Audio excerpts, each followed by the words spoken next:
वृन्दावनेश्वरी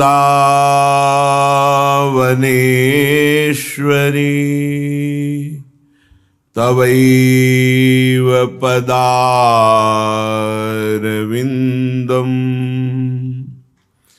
प्रेमामृतैकमकरन्द रसौघपूर्णम्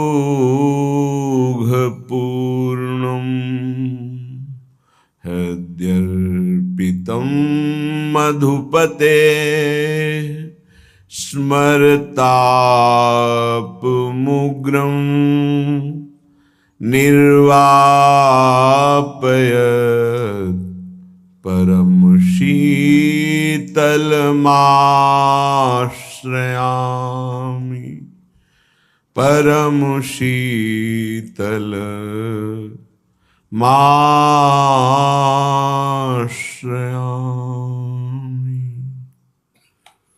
जयति नवनागरी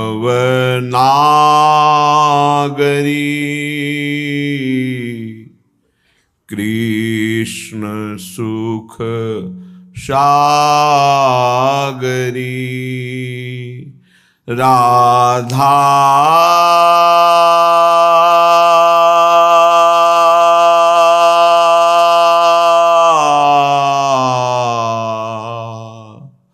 राधा।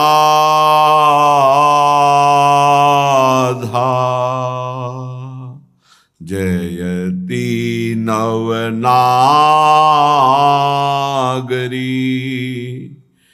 कृष्ण सुख सागरी सकल गुण आगरी दीननी भोरी।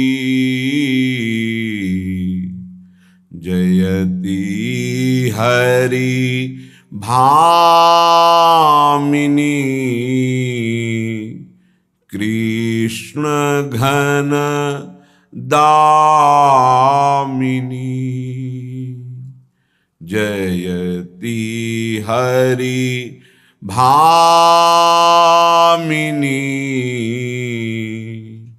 कृष्ण घन दामिनी। मत गज गामिनी नव किशोरी। जयति प्रिय के लिहित कनक नव बेलिसम कृष्ण कल कलप निशि मिली बिलासी। जयति वृषभानुकुल कुमुद बन कुमुदिनी कृष्ण मुख हिमुकर निरखी प्रकाशी। जयति वृषभानुकुल कुमुद बन कुमुदनी कृष्ण मुख हिमुकर निरखी प्रकाशी। जयति गोपाल मनु मधुप नव मालती। जयति गोविंद मुख कमल भृंगी। जयति नंद नंद उर परम आनंद निधि। लाल गिरधरन प्रिय प्रेम रंगी। जयति सौभाग्यमणि कृष्ण अनुरागमणि सकल तिय मुकुट मणि सुजस लीजे दीजिए दान यह व्यास निज दास को दीजिए दान यह व्यास निज दास को कृष्ण सो बहुरी नहीं मान कीजे जयती नवनागरी कृष्ण सुख सागरी सकल गुण आगरी दीननी भोरी नवतनु किशोरी दीननी भोरी। परम सच्चिदानंद आनंद घन करुणामूर्ति युगल सरकार की अहेतुकी कृपा से अपने सब परम पावन महामहिम वृंदावन धाम की भूमि में बैठकर प्रिया प्रीतम के नाम की, धाम की, रूप की, लीला की, सिद्धांत की ये जो चर्चा कथन और श्रवण करने का सौभाग्य मिला है, इसको हम अति सौभाग्य में बदलें। जो हम श्रवण करें तो बहुत एकाग्रता से श्रवण करना, ये बहुत बड़ा भजन है अपने भगवत मार्ग में। तो ऐसी एकाग्रता करो कि एक भी शब्द बिना आपके हृदय को छुए जाना नहीं चाहिए। वही सुजान श्रोता है जिसकी दृष्टि वक्ता के मुख पर और एक एक वचन चातक की तरह, जैसे चातक आकाश की तरफ देखते हुए स्वाति के बूंद को ग्रहण करता है, ऐसे श्रोता सोई परम सुजान सुनत चित रति करे।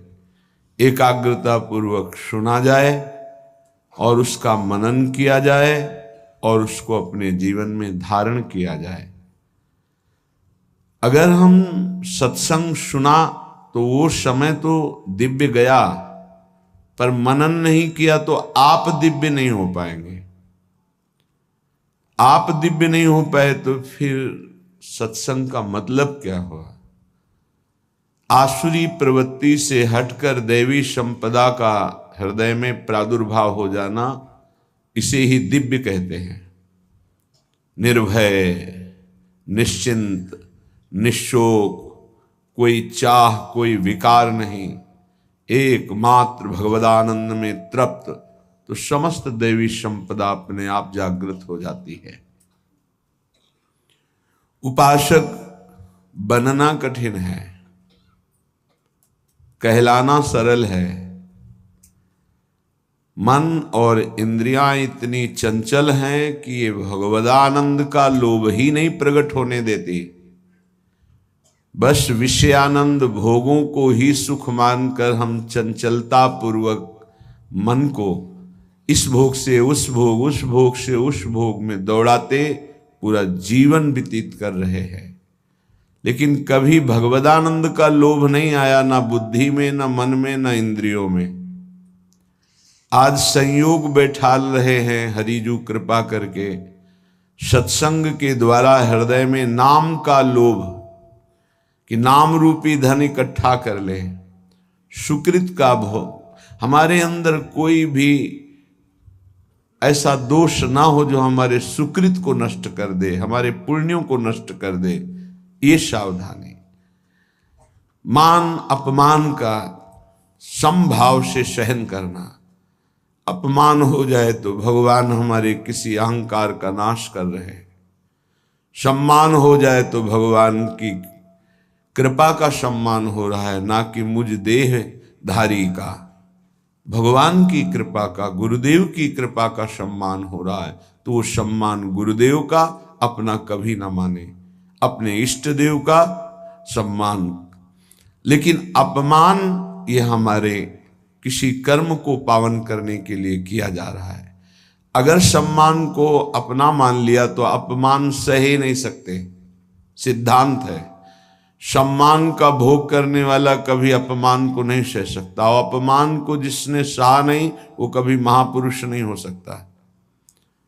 निंदा, अपमान, तिरस्कार स्वाभाविक सहज में जो सहन करता है वही दिव्य हो जाता है, वही दैवी संपदावान हो जाता है।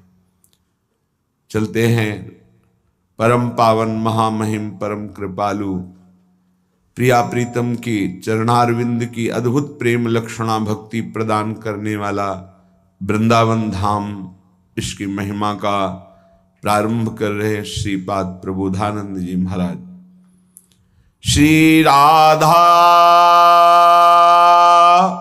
यहीं से प्रारंभ है, और कल सुना श्री राधा इसी में पूर्ण हुआ कि हमारी वाणी राधा राधा बोलते हुए इसी वृंदावन धाम में प्राण त्याग दे। बस यही हमारी इच्छा है, यही विश्राम है और यही प्रारंभ है। श्री राधा ही प्रारंभ है, श्री राधा ही मध्य है और श्री राधा ही विश्राम है। बड़े भाग्यशाली हैं जो राधा नाम में रुचि, राधा नाम जपने में भाव कर पा रहे हैं, बड़े भाग्यशाली हैं।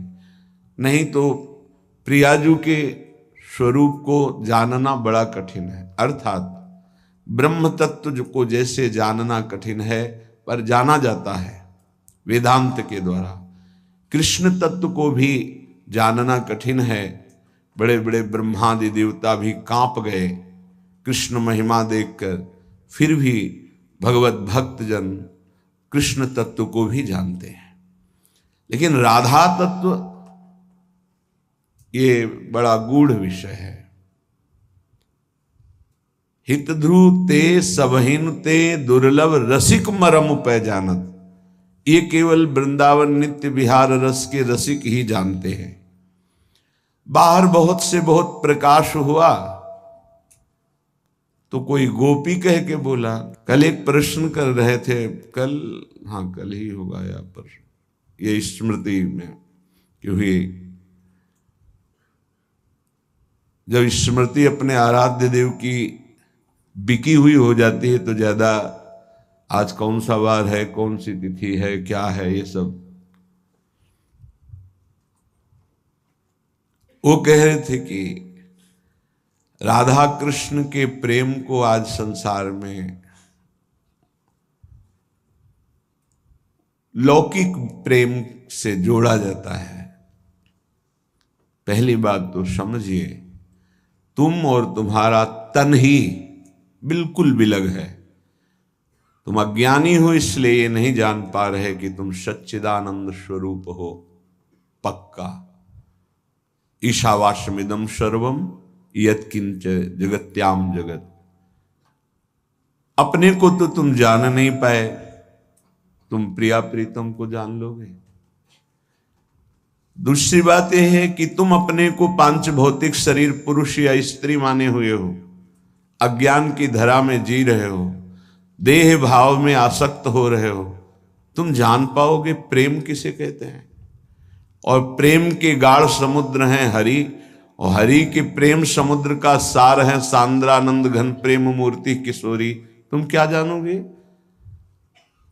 रसो यह परमानंद एक द्विधा सदा। जो परमानंद तत्व रस है वो एक है, पर वो दो रूपों में खेल रहा है। राधा कृष्ण रूपाभ्याम तस्यै तस्मै नमो नमः। वही सच्चिदानंद का सार जो प्रेम तत्व है वो हमारे श्यामा श्याम के रूप में है। श्याम श्यामा है, श्यामा श्याम है। कैसे जानोगे। एक प्राण दो तनु, वहां पंच प्राण एक तनु। तुम पंच प्राण और एक तनु तुम हो, भौतिक देहाभिमानी, और वहां जो आत्म तत्व है वही प्रियाजू का तनु है, जो आत्म तत्व है वही श्री कृष्ण का तनु है। दो तनु में एक प्राण, एक मन, एक ही आत्म तत्व तनु धारण किए हुए है। वो तनु सच्चिदानंद घन, जैसे तुम्हारी आत्मा वैसे प्रियालाल का तन, प्रेम मूर्ति। कैसे जानोगे? किसी की होड़ प्रियाजू तक पहुंच सकती है। उपमा, देवलोक भूलोक रसातल सुन कवि कुल मति डरिए, सहज माधुरी अंग अंग की कही कासो पट तरिए। क्या जानोगे? भगवत रसिक, रसिक की बातें रसिक बिना को समझ, राधा तत्व को जान लोगे। हरे श्री कृष्ण तक पहुंचना बड़े बड़े ब्रह्म ऋषियों के लिए भी बड़ा दुर्लभ माना गया। मुनि मन ध्यान धरत नहीं पावत, करत विनोद संग बालक भट।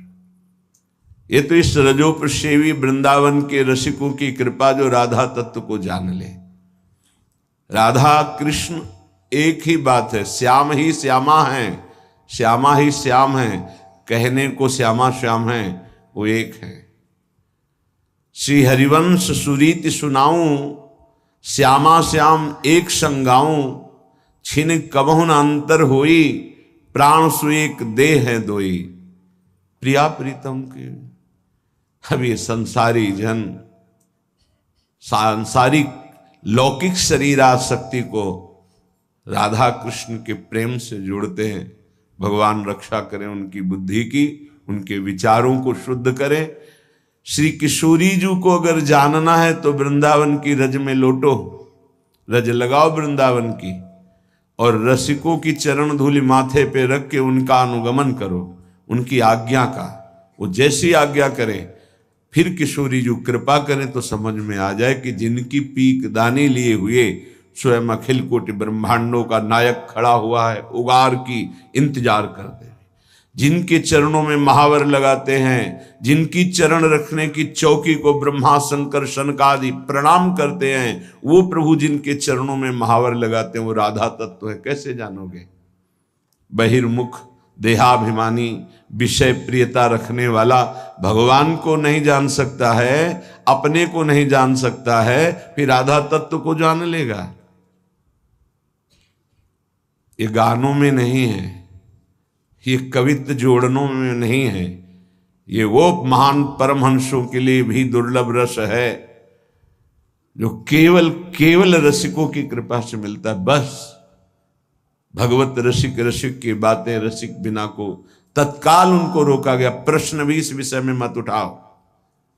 चलो, अधिकार ही नहीं तुम्हारा कि तुम इस विषय को सुन सको, उसके लिए अधिकार चाहिए। अधिकार इस रज का सेवन, अधिकार प्राणों का पहले समर्पण भगवान श्री कृष्ण में। श्री कृष्ण कृपा करें तब राधा नाम में प्रीति, राधा चरणारविंद में प्रीति, तब रसिकों की कृपा से आप जान पाओगे कि किशोरी जी क्या है। ये हम केवल भावुकता में नहीं बोल रहे, खूब अच्छे से वेदांत शास्त्र, जो तुम्हारी गति नहीं है वहां मति पहुंच चुकी थी पहले ही। ऐसे ना समझो कि ऐसे ही राधा राधा भाव में आके हम बोल रहे हैं, ऐसे नहीं बोल रहे। खूब अच्छे से समझ के, खूब चल के, फिर कृपा को जब देखा तब आंसू आ गए। ओहो, हमारी साधना तो घास थी, घास। बड़े बड़े जिनकी 80-80, 88-88 हजार वर्ष की समाधि लगती है, वो भी हमारी प्रियाजू के तत्व को जानने में असमर्थ है। राधा तत्व के लिए वो भी पूर्ण नहीं है। यन्नारदाजे सुकैरगम्यम वृंदावने वंजुल मंजु कुंजे। क्या समझोगे तुम? नार की गति को अपनाने वाले, मानसिक वृत्तियों से नाना प्रकार की व्यभिचार प्रवृत्तियों का चिंतन करने वाले शरीराभिमानी जो भगवत तत्व से विमुख, वो राधा कृष्ण के प्रेम तत्व को जान जाएगा। अरे कृष्ण ही राधा है, राधा ही कृष्ण है। श्याम रंग श्यामा रंगी, श्यामा के रंग श्याम। पहले नाम जप करो, नाम जप से ही तुम्हें पता चलने लगेगा, जब हृदय पावन होगा, कि क्या तुम्हारी स्थिति थी, अब क्या स्थिति है। बड़ा विचित्र। यत पादाम्बुरुहै किरेणु कणिकाम मूर्धना निधातुम नहीं प्रापुर ब्रह्म शिवादयोप्यधिकृतिम गोपेक भावाश्रया सापी प्रेम सुधा रसाम्बुद निधि राधापि साधारणी भूताकाल गति क्रमेण बलिना हे दैव तुभ्यम नमः। हे दैव, हे समय, तुझे नमस्कार है। राधा तत्व को ऐसे जिनकी चरण रज प्राप्त करने के लिए गोपी भाव तक शिव जी ने धारण किया और आज तक सेवा में प्रवेश नहीं, तुम राधा तत्व को यत पादाम्बुरुहै किरेणु कणिकाम मूर्धना निधातुम नहीं प्रापुर ब्रह्म शिवादयोप्यधिकृतिम गोपेक भावाश्रया सापी प्रेम सुधा रसाम्बुध निधि राधापि साधारणी। नरकगामी होने की तैयारी करते संसारी लोग सांसारिक राग को राधा कृष्ण के प्रेम होश में। कम से कम आचरणहीन हो तो प्रभु से प्रार्थना करते रहो कि मेरे आचरण शुद्ध हो जाए। ऐसा ना सोचो कि प्रभु ऐसा, अरे तुम्हारी आत्मा है वो, वही सब रूपों में तुम क्या जानो। संसार के राग में फंसे हुए जीवों को भगवान बचाएं, उनकी बुद्धि को पावन करें, विचारों को पावन करें। श्री राधा मुरली मनोहर पदाम्भोजम सदा भावयन् श्री चैतन्य महाप्रभो पदरज स्वात्मानमेवार्पयन् श्रीमद्भागवतोत्तमान गुणनिधि नत्यादरादानमन् श्री वृंदावन दिव्य वैभव महम स्तोतुम मुदा प्रारभे। श्री वृंदावन धाम की महामहिमा को मैं प्रारंभ कर रहा हूं। पहले तो श्री किशोरी जी के चरणों में साष्टांग प्रणाम करता हूं, फिर मुरली मनोहर पादाम्भोजम सदा भावयन मुरली मनोहर श्री लालजू महाराज के श्री चरणों की सदा भावना करता हूं, प्रणाम करता हूं।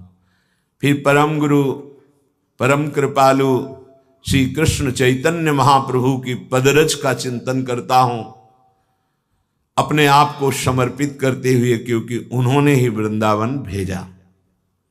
श्रीमद् भागवतोत्तमान गुण निधि नत्यादरा दानमन। बड़े बड़े जो भक्त भागवत प्रेमी जन हैं, श्री प्रियालाल के समस्त भक्तों की महाभागवतों की चरण वंदना करता हूं। ये बिना भक्त चरण रज की प्रताप के कुछ भी। तभी आप लोगों से प्रार्थना करते हैं कि घर से निकलो तो 5 भक्तों का स्मरण कर लो, बहुत सुरक्षित रहोगे, कोई विघ्न तुम्हें परास्त नहीं कर पाएगा। भक्ति भक्त भगवंत गुरु चतुर नाम बपु एक, इनके पद बंधन के नाशत विघ्न अनेक। घर से निकलो 5 महापुरुषों का स्मरण कर लो। हरिवंश महाप्रभु की जय, सेवक जी महाराज की जय, नागरी दास जी की जय, बिहारिन देव जी की जय, श्री स्वामी हरदास जी की जय, हरिराम व्यास जी के समस्त संत भक्तों की जय। नाम स्मरण करते हुए चल लो। जब तक उपासक भगवत भक्तों में महत्व बुद्धि नहीं रखता, तब तक बड़ा मुश्किल है परमार्थ में आगे बढ़ना। भक्तों के प्रति बड़ा पूज्य भाव, संत वैष्णव किसी भी संप्रदाय के हों, संप्रदाय का मतलब मार्ग है।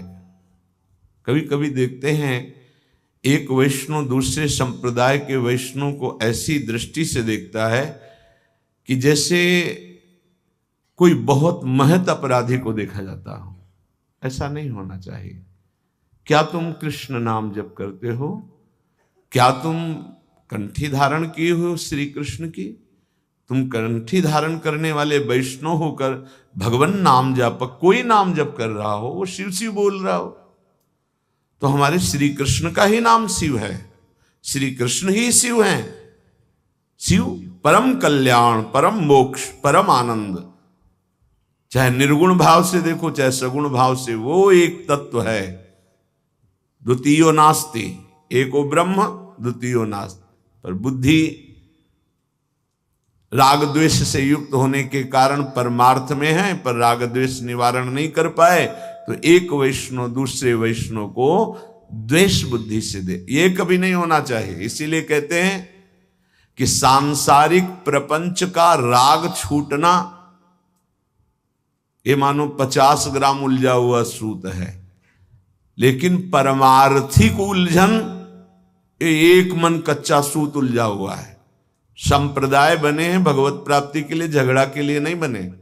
संप्रदाय ना कोई छोटा है ना बड़ा है, सब भगवान से जुड़ने वाले हैं। बोलो, एक परिक्रमा मार्ग से बिहारी जी के दर्शन करते हैं, एक इस्कॉन से आकर मुड़कर ऐसे जाते हैं, एक आगे निकलते हैं जाकर के बीच वृंदावन, और एक आते हैं मथुरा से अटल्ला चुंगी, एक आते हैं यमुना एक्सप्रेस, क्या कहते हैं, हाँ जो भी कहते हैं उधर से आते हैं।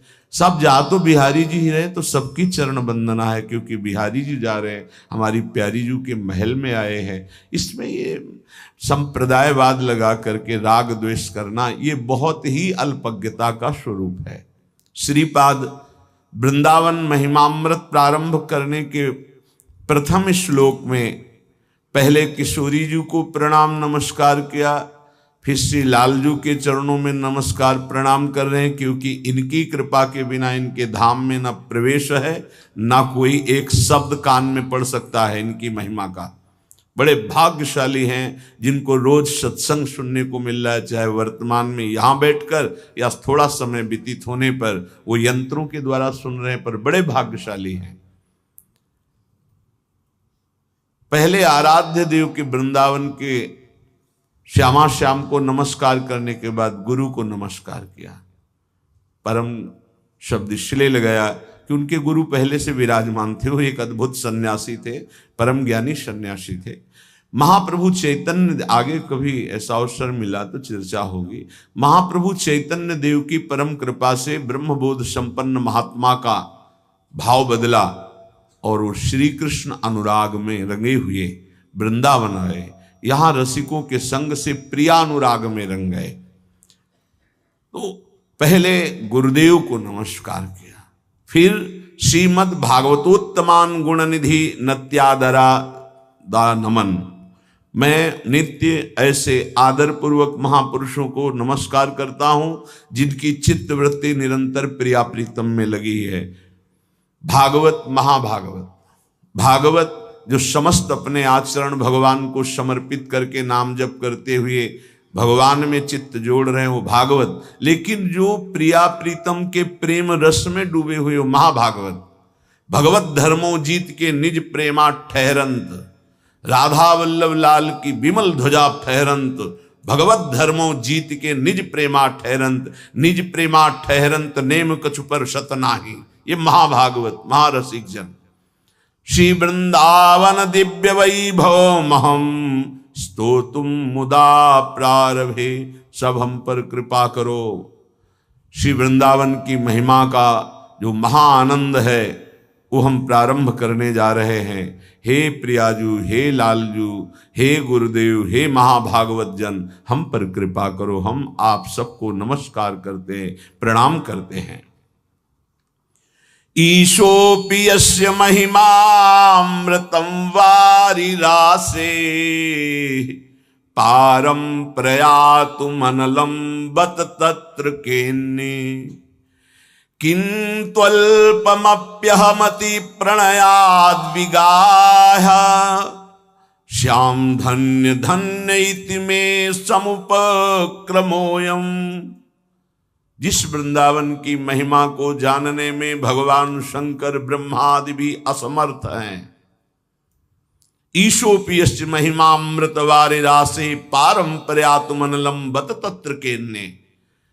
फिर कौन ऐसा बचा जो वृंदावन की महिमा को जान सके और वर्णन कर सके, जो ईश्वर कोटि के हैं, ब्रह्मासन का आदि ब्रह्मादि ईश्वर कोटि के हैं। ये देखो ना, भागवत में पढ़कर वृंदावन की थोड़ी महिमा प्रकाशित हुई, कांप गए ब्रह्मा जी और भगवान का स्तवन करके परिक्रमा करके 3 अंतर्ध्यान हो गए, चौथी हिम्मत नहीं रही कि चौथी परिक्रमा कर ले। श्री कृष्ण की प्रिया प्रीतम की 4 प्रदक्षिणा की जाती है। जब ईश्वर भी असमर्थ है वृंदावन की प्रेम महिमा का वर्णन करने में, तो फिर दूसरा कौन साहस कर सकता है? किंतु प्रियाजू के बल से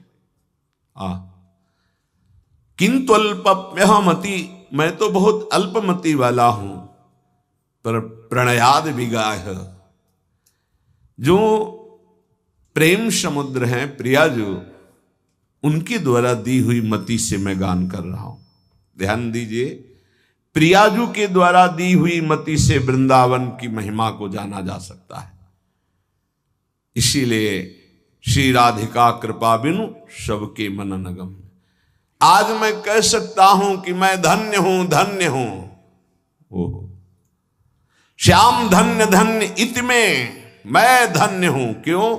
प्रियाजू ने मुझे मति दी है वृंदावन की महिमा वर्णन करने के लिए। इसलिए ये जो वर्णन हो रहा है, प्रियाजू के द्वारा दी हुई बुद्धि से वर्णन हो रहा है।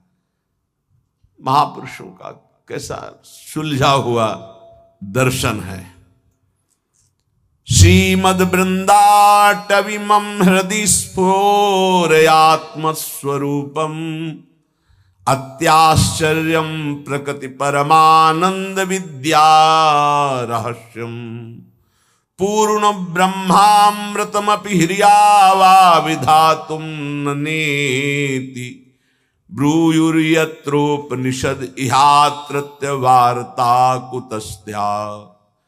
हे वृंदावन धाम, आप महा आश्चर्यमय हो, आप स्वाभाविक प्रेमानंदमय हैं, आप अत्यंत प्रेम रूपी विद्या का गूढ़ रहस्य हैं।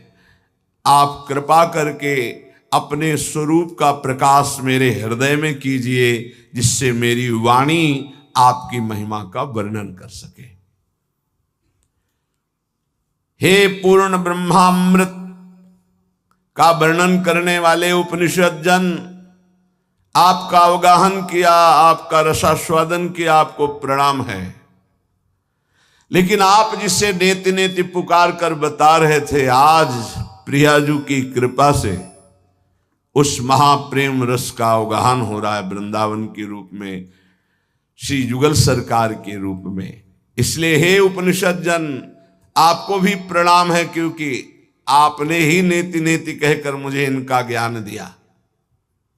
आज जो मेरे हृदय में महिमा है, वो जब धूप की गर्मी तब छाया की अनुभूति बड़ी सुखद होती है, तो वेदांत रूपी धूप से आज जब प्रेम रूपी छाया में आए, उसको भी नमस्कार करते। जैसे बिल्व मंगल जी ने चिंतामणि को नमस्कार किया कि हे गुरु स्वरूप चिंतामणि, यदि तुम मुझे धिक्कार ना देती, धक्का लगा के ना निकालती, तो आज मैं श्री कृष्ण प्रेम में न डूबता। इसलिए प्रणाम है गुरु स्वरूप चिंतामणि को। तो प्रणाम है वेद उपनिषद जिसे नेति नेति करके वर्णन करते हैं, उस ब्रह्म तत्व का। पूर्ण ब्रह्मामृतमपि हियावा विधातुं न नेति, जिसे तुम नेति नेति वर्णन कर रहे थे, आज प्रियाजू की कृपा से वो हृदय में अवगाहन करने का सौभाग्य मिला। ब्रूयुर्यत्रोपनिषद इहात्रत्य वार्ता कुतस्त्याम। अब आप इतना समझ लो, जहां उपनिषदों का भी प्रवेश नहीं, उस वार्ता को और कौन कह सकता है? सिर्फ प्रिया कृपा प्राप्त मति ही बोल सकती है। वृंदावन नित्य विहार रस, वृंदावन की शोभा, वृंदावन के युगल सरकार का ये रास विलास, उन्हीं की कृपा ही केवल बोल सकती, और नहीं। राधा कृष्ण विलास पूर्ण सुचमत्कारम महामाधुरी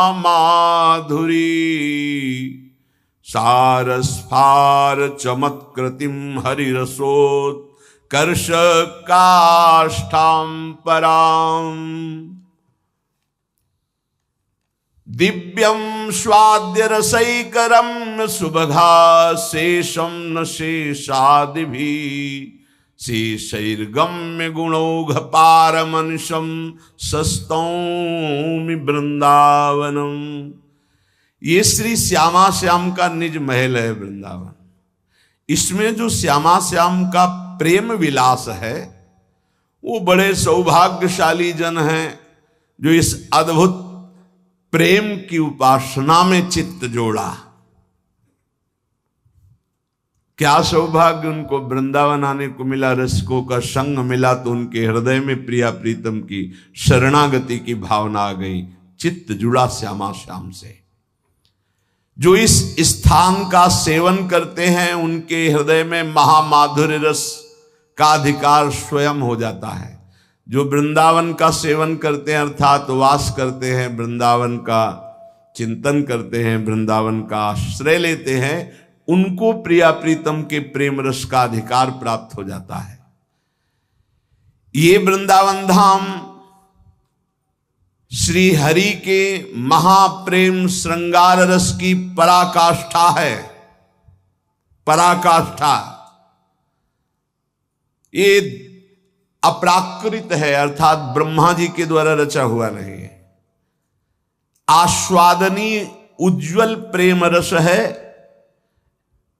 ये परम सौभाग्यशाली को गौरवान्वित करता है, अर्थात किसी महान सौभाग्यशाली के हृदय में प्रकाशित होता है और वो त्रिभुवन वंदनीय यश को प्राप्त हो जाता है। महान सौभाग्यशाली कौन, तो इसमें वर्णन कर रहे हैं। जिनको रसिकों के संग से रस का परिचय मिला वो सौभाग्यशाली। रसिक कौन, रसिक तबहि पहचानिए जाके यह रस रीति, छिन छिन ही में उपजे लाल लाडली प्रीत, प्रतिक्षण वर्धमान प्रेम प्रिया प्रीतम के चरणारविंद में। ये वृंदावन शेषैर अगम्य गुणौघ परमाम मनुषम, भगवान शंकर और शेष भगवान समस्त देवताओं सहित जिसकी महिमा को पार नहीं पा सकते, ऐसे वृंदावन का मुझे महामहिम महिमा वर्णन करने का सौभाग्य प्राप्त हुआ। श्रीपाद कह रहे ये प्रियाजू की कृपा से, इसलिए प्रियाजू के चरणों में मैं नमन करता हूं, स्तुति करता हूं। उपासक शरणागति की दिव्यता को समझे। बहुत महिमा शरणागति की है। वैसे उत्तम शरणागति का स्वरूप है सप्तजी हरिभज, बिल्कुल सब शास्त्रों का सार। गृहम सर्वात्मना त्याज्यम तच्चेत युक्तम न शक्यते, कृष्णार्थम तत्प्रयुंजित कृष्णो अनर्थस्य मोचकः। अगर तुम्हारे में इतनी सामर्थ्य नहीं है कि तुम घर परिवार सब कुछ त्याग करके परम वीतराग होकर भगवान में चित्त जोड़कर जीवन को भगवदानंद में डुबो दिया, सबसे बड़ी बात है सप्तज हरिभज। ऐसी सबकी सामर्थ्य नहीं होती, कोई विशेष कृपा पात्र होता है, सब बंधन तोड़ाकर भाग पड़ता है भगवान की तरफ। फिर क्या करे, अगर वो वीतराग परमहंस नहीं बन सकता तो उसको भगवत प्राप्ति कैसे हो। तो बोले गृहम सर्वात्मना त्याज्यम तच्चेत युक्तम न शक्यते। यदि पूर्ण रूप से तुम त्यागी वैरागी बनकर भगवदानंद में नहीं डूब सकते हो तो कृष्णार्थम तत्प्रयुंजित है। श्री कृष्ण का घर है, श्री कृष्ण का परिवार है, श्री कृष्ण के लिए हम व्यापार नौकरी किसानी करते हैं, जो मिलता है वो श्री कृष्ण की ही सेवा मानकर परिवार को पोषण करते हैं, समाज की सेवा करते हैं और श्री कृष्ण अर्पणम मस्तु। सारे कार्य श्री कृष्ण को, सारा वस्तु सब सामग्री श्री कृष्ण की, तो तुदीयम वस्तु गोविंदम तुभ्यमेव समर्पय, तो वही गति प्राप्त हो जाएगी जो एक वीतराग परमहंस सन्यासी को होती है। पहला सिद्धांत है गृहम सर्वात्मना त्याज्यम। ये जीवन इसीलिए मिला भगवत प्राप्ति के लिए। पर तच्चेत युक्तम न शक्यते, यदि तुम्हारी ऐसी सामर्थ्य नहीं है तो तदर्पिता अखिलाचारिता तद्विस्मरणेन परम व्याकुलतेत। सारे आचरण भगवान के लिए करो, परम पवित्र भगवान की आज्ञा का पालन करते हुए धर्मयुक्त आचरण करो। घर को भगवान का समझो, घर वालों को सबको भगवान का निज स्वरूप देखने की चेष्टा करो। समस्त संपत्ति, आचरण, व्यवहार सब कृष्णार्पणम कर दो। रात दिन भजन करते हुए अपने कर्तव्य का पालन करो, वही फल प्राप्त होगा। अगर श्री कृष्ण के प्रति ऐसा किया तो तुम्हारे समस्त अनर्थ और पापों का नाश हो जाएगा, तुम भगवत प्राप्त हो जाओगे। संगा सर्वात्मनः त्याज्या साचेत युक्तम न शक्यते। वैसे सिद्धांत है, किसी का संग मत करो। असंगोहम पुरुषा, किसी का संग, महाभागवतों के संग को मोक्ष का खुला हुआ द्वार बताया गया, ये किसी में नहीं है, ये महाभागवत जन है। यहां कह रहे संगा सर्वात्मना त्याज्य, ये शरणागति की बात हो रही। पहला है सर्व तज हरिभज, सामर्थ्य नहीं है तो समस्त आचरण, घर परिवार भगवद अर्पित भाव से हर कर्म कृष्णार्पणम मस्तु, नाम जप, भगवत प्राप्त हो जाओगे। इसके लिए सावधानी है, संग का त्याग करो। कैसे संग का? बोले संगम त्यजित मिथुनावृत्तिनाम मुमुक्षु। जो मिथुन कहते हैं दो को, जो दो के संयोग से सुख प्राप्त होता है। एक आपकी रसेंद्रिय, एक वस्तु, इसके संयोग से प्राप्त हो सुख में जो मगन। शब्द और श्रवणेन्द्रिय संयोग के प्राप्त से, शरीर और जनेन्द्रिय संयोग के सुख, रूप और नेत्रेंद्रिय, ऐसे जितना ब्रह्मा के द्वारा रचा हुआ सुख है वो मिथुन सुख है। जो स्वा से मिलता है वो भगवदानंद है, जो पर से मिलता है वो मिथुन सुख है। जब हम भोगते हैं तब सुख मिलता है, चाहे जिस इंद्री से हो। संगम त्यजेत मिथुन वृत्ति नाम मुमुक्षु, जो मुक्त होना चाहता है, भगवत प्राप्त करना चाहता है, उस शब्द स्पर्श रूप रस गंध का भोक्ता ना बन बैठे। कैसे फिर इससे निपटे? बोले भगवद अर्पित, भगवद अर्पित जीवन, भगवद अर्पित भोग, भगवद अर्पित विचार, मुक्त हो जाओगे।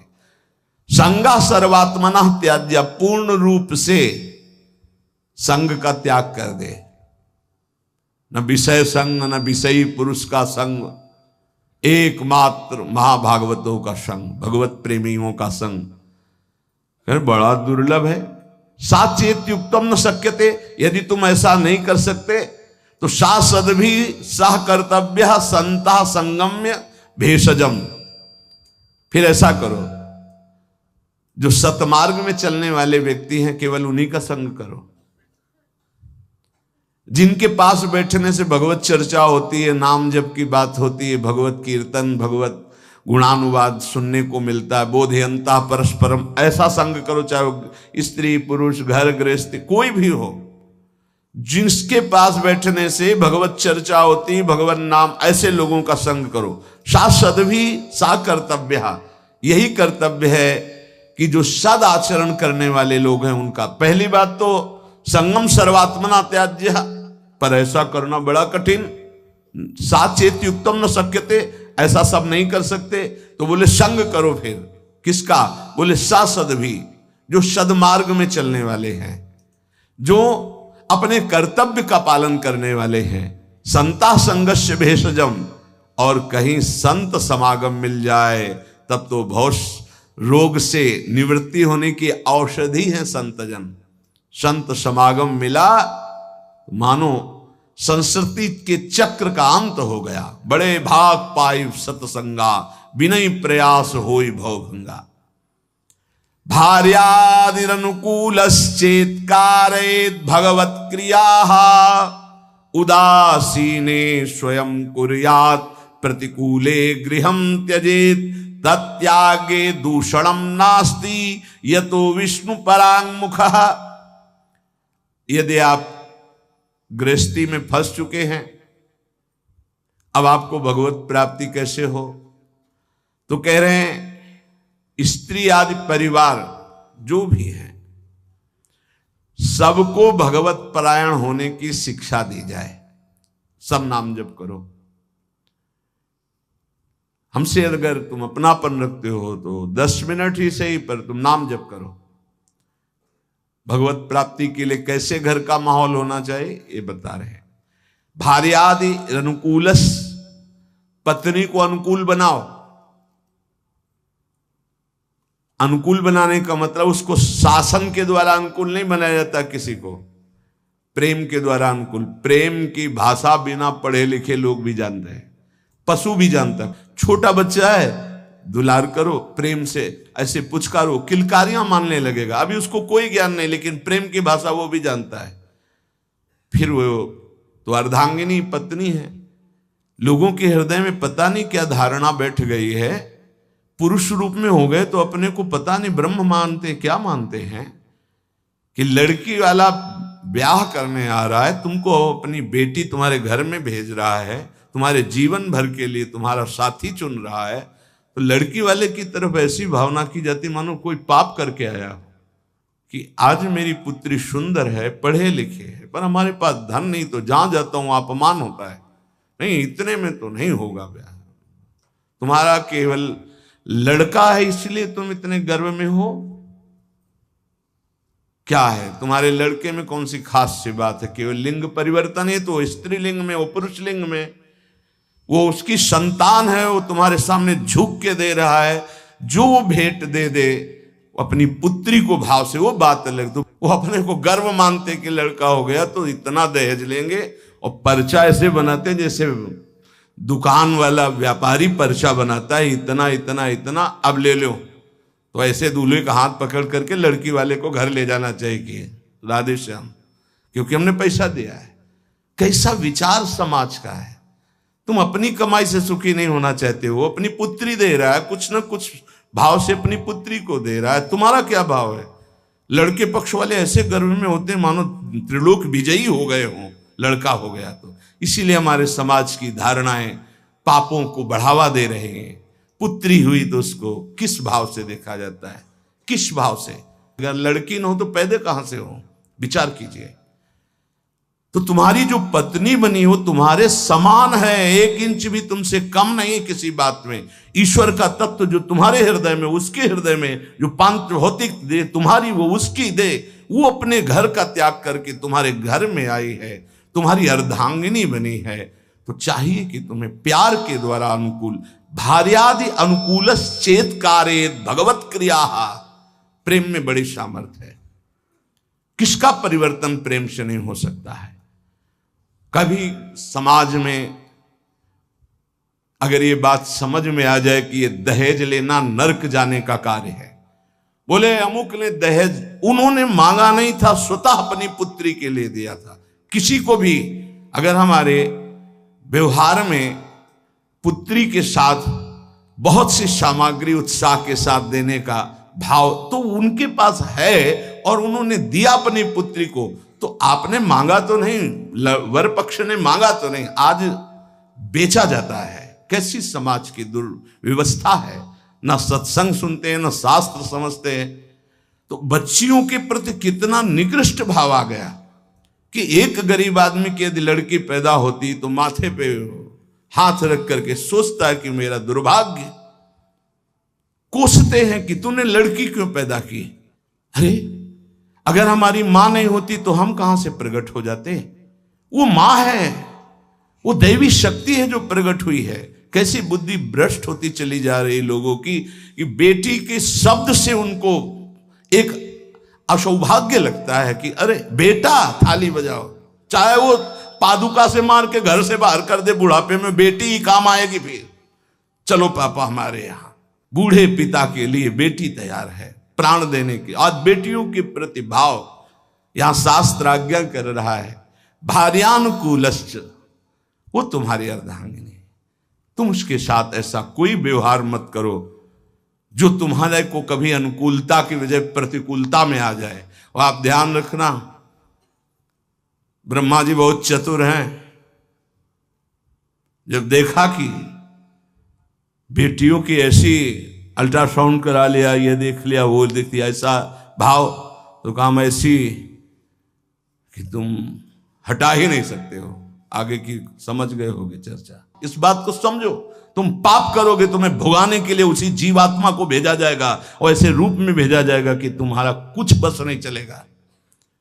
ये जो घर गृहस्थी में भ्रूण हत्या गर्भ हत्या में प्रार्थना करते हैं, आज वो समय नहीं कि बेटी हुई तो तुम्हें माथे पे हाथ रखना। आज राष्ट्रपति बनी बेटी भारत की।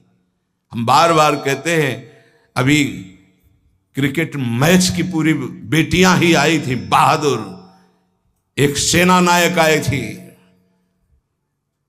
होश उड़ जाए उसकी दृष्टि मिलाने में। ये शेरनी भारत की दैवी शक्तियां है। ये कैसा विचार बन रहा है? पति अपने को भगवान समझता है, पत्नी को भगवत भाव में नहीं देखता है। कलह अशांति मची रहती है। अब अगर आप कह रहे हैं कि हमारी पत्नी ही ऐसी है, तो आज तुम बहुत सीधे साधे दिखाई दे रहे हो। तुम्हारे कर्म ऐसे थे कि उस देवी के रूप में आए, हर प्रतिकूलता तेरे सामने। अब अगर आप अनुकूल चलना नहीं सीखोगे तो भगवान का विधान ऐसा है कि तुम्हें हर कदम पर दुख प्रदान करेगा। समान भाव। इसलिए भगवान शिव ने दिखाया कि आधा शिव तो आधा शक्ति, यही स्वरूप सब शिव स्वरूप हैं, सब भगवत स्वरूप है। यही होना चाहिए। अर्धांग पे विराजमान अंबा, और इधर भगवान शिव, इधर अंबा का स्वरूप वही है, दूसरा कोई नहीं है। भगवान ही पत्नी के रूप में है। शास्त्र आज्ञा कर रहा है भगवत प्राप्ति के लिए, भार्यादिर अनुकूलश्च, पहले पत्नी को अनुकूल बनाओ। भगवान को अनुकूल बनाने के लिए परिवार में भगवत भाव पहले लाओ। कलह अशांति, ऐसे प्रेम में बहुत बड़ी ताकत है। इसीलिए हम कहते हैं आज हमारे जो भागवतिक प्रेम की तरफ चलने की बात जाने दो, सांसारिक प्रेम का नाश हो रहा है। ये जो चला है ना आजकल, बच्चा बच्ची का इधर उधर का भाव, ये सब ये प्रेम का प्यार का नाश कर रहा है। जो समर्पण होना चाहिए वो बिल्कुल बहुत सावधान, दोनों पक्ष को सावधान होने की जरूरत है। भगवत प्राप्ति गृहस्थी में कैसे करनी है तो बता रहे हैं कि भार्यादि अनुकूलश्चेत कारेत भगवत क्रिया, दोनों मिलकर के भगवत क्रिया करो। पति पत्नी मिलकर धर्म अनुष्ठान करते हुए, घर गृहस्थी के कार्य भगवत समर्पित करते हुए, दोनों नाम जप करते हुए। देखो अभी ये जो आप गर्भ हत्या, भ्रूण हत्या, गर्भपात करते हैं, आपका नाश कर देगा। आपको पता नहीं, ऐसी जगह आपको पीटेगा कि आप न बता पाओगे न रो पाओगे। हमारी प्रार्थना मान लेना, ये जो गर्भस्थ शिशुओं के साथ अत्याचार होता है, इसका परिणाम बहुत बुरा होता है। महान तेजस्वी अस्वस्थामा ब्रह्म ऋषि, गर्भस्थ शिशु परीक्षित पर प्रहार किया तो ब्रह्म तेजहीन करके मुंडन करवा कर, आज भी वो त्राहिमाम बोलता हुआ जहां भी होगा अस्वस्थामा, आज भी वो परेशान घूम रहा, केवल गर्भस्थ शिशु परीक्षित पर ब्रह्म अस्त्र का प्रयोग करने के कारण। और आप तो प्रयोग के, आप तो मार देते हो, आप नष्ट कर देते हो। सत्संग में आए इसलिए सबसे प्रार्थना है, अगर गर्भ हत्या किए तो उसका प्रायश्चित कर लो, और भूल से भी आगे कभी ऐसा मत करना। संयम से रहो, ऐसा कोई कार्य मत करो जिसमें पापाचरण हो जाए और भगवत प्राप्ति के लिए तुम्हारा उत्साह ही कभी न बने, ऐसे पाप बन जाए। भार्यादि अनुकूलश्च, ये हम इसलिए कि कई घटनाएं देखे। हम निमुआ घाट कानपुर में गंगा के किनारे, प्रायः जहां एकांतिक घाट होते थे तो वहां व्यवस्थाएं, जैसे जो है आश्रम है तो एक भिक्षा मिल गई, दूर कुटिया कई बनी हुई संतों की, खाली है तो कुछ वर्ष वहां रह जाते थे। वहां रुके तो आसपास के बड़े जो वैष्णव प्रवृत्ति के थे, भक्त प्रवृत्ति के थे, वो प्रायः संतों का संग करने आया करते थे। तो उसमें एक बहुत ही धनी मानी ब्राह्मण आते थे। एक दिन वो अपनी बेटी को लेके आए तो ऐसे जली हुई पूरी आधी थी, आधा बहुत सुंदर स्वरूप था, आधा सब जला हुआ। तो उसकी आकृति देखकर कहा ऐसा कैसे हो गया? तो उन्होंने कहा कि ये जितनी इधर सुंदर है ऐसे पूरी सुंदर थी। खूब हमारे पास धन था उस समय, बताया शायद है कि 30-35 वर्ष पहले ब्याह किया था रुपया देके खूब। पर वो लोग ऐसे लालची निकले कि एक बार ब्याह के बाद जब दोबारा हमारी बेटी गई तो उन्होंने दहेज के लिए सूचना भेजी। उस समय मोबाइल तो था नहीं। फिर हम गए, जो कुछ बना फिर दिया, पर उन्होंने, उन राक्षसों ने बख्शा नहीं।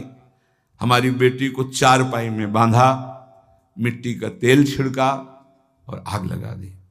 अर्थ के लोभ से आग लगाई तो भगवान की ऐसी कृपा, जहां गांठ थी वहीं से आग प्रारंभ हुई, जो रस्सी की गांठ थी। अब जलने वाला चेष्टा फौरन खुल गई, तो जीना के पास ही चारपाई में जीना में चढ़ गई, चढ़ के बगल वाले घर में ऐसे छप्पर में कूद गई और नीचे गई तो वो उनके बड़े भाई का था, जिस भाई का लड़का ब्याह हुआ था उसके बड़े भाई, उनके पास राइफल था। उन्होंने जे ही देखा तो तत्काल कंबल से सुरक्षा की और राइफल निकाली, बाहर निकले, कहा राक्षसों हम तुम्हें बताएंगे, और उसकी सुरक्षा करके पुलिस तक पहुंचाई। बोले तब ये जिंदा हमें वापस हुई, मुकदमा चल रहा है। अब वो ऐसे पूरी जली हुई, क्या उसका अभिशाप उनको सुखी कभी होने दे, आगे चलकर किस योनियों में जाएंगे क्या पता। ये भावनाएं हटा देनी चाहिए, तुम्हारी दासी है ऐसी भावना नहीं रखें। हाँ, पत्नी को भाव रखना चाहिए कि मेरे प्राणनाथ भगवत स्वरूप हैं, मेरे पति हैं, तो ऐसे ही पत्नी के प्रति भी भाव रखा जाता है। ये मेरी अर्धांगिनी है, मेरी प्राण प्रिया है, इसका सर्वस्व अधिकार है हमारी संपत्ति पर, हमारे ऊपर। हम अगर कोई भी कार्य करेंगे तो इससे सलाह लेकर करेंगे, दोनों मिल करके। भार्यादि अनुकूलश्चेत् कारयेत् भगवत क्रिया, दोनों मिलकर कोई धर्मानुष्ठान करें।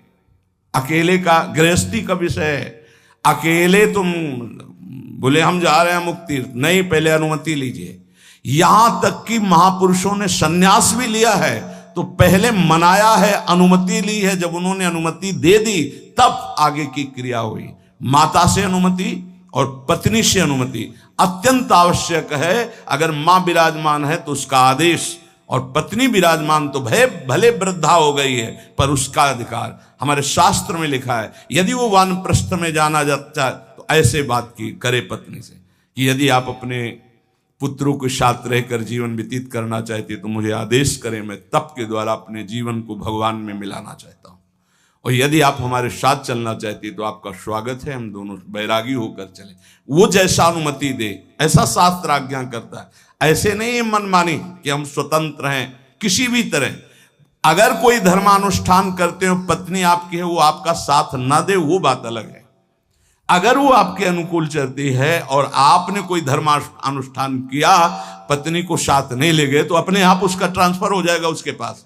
पाणिक ग्रहण की कोई खिलवाड़ नहीं, धर्मानुष्ठान ट्रांसफर हो जाएगा। और पूर्ण धर्म का संकल्प तभी माना जाएगा जब वो भार्या तुम्हारे वामांग में विराजमान होगी। जब सिया जी भूमि में विलीन हो गई तो रघुनाथ जी जब यज्ञ किए तो स्वर्ण की सिया जी बनाकर वामांग में विराजमान की गई। और तुम्हारी अर्धांगिनी विराजमान हो, तुम धर्मानुष्ठान करने जा रहे हो, सफल हो जाओगे। भार्यादि अनुकूलश्चेत् कारयेत् भगवत क्रियाः। गृहस्थी में हो तो तुम्हें पहले अपने परिवार को अनुकूल बनाना होगा, पत्नी को, माता पिता को, परिवार को भगवत स्वरूप मानते हुए अनुकूल उसको बनाओ धर्म के द्वारा, भागवत भाव के द्वारा। उदासीने स्वयं कुर्यात् प्रतिकूले गृहं त्यजेत्। यहां कह रहे हैं उनकी आज्ञा से सेवादि के द्वारा राजी करके फिर भजन की प्रवृत्ति बढ़ावे। पहले पत्नी को अनुकूल करे, परिवार को अनुकूल, जो भगवत प्राप्ति का रास्ता है। ऐसा नहीं जैसे एक दो लोग आए कि अब हम तो नहीं, दोनों राजी तो राजी, नहीं तो धर्म से चलो जैसी धर्म आज्ञा करती।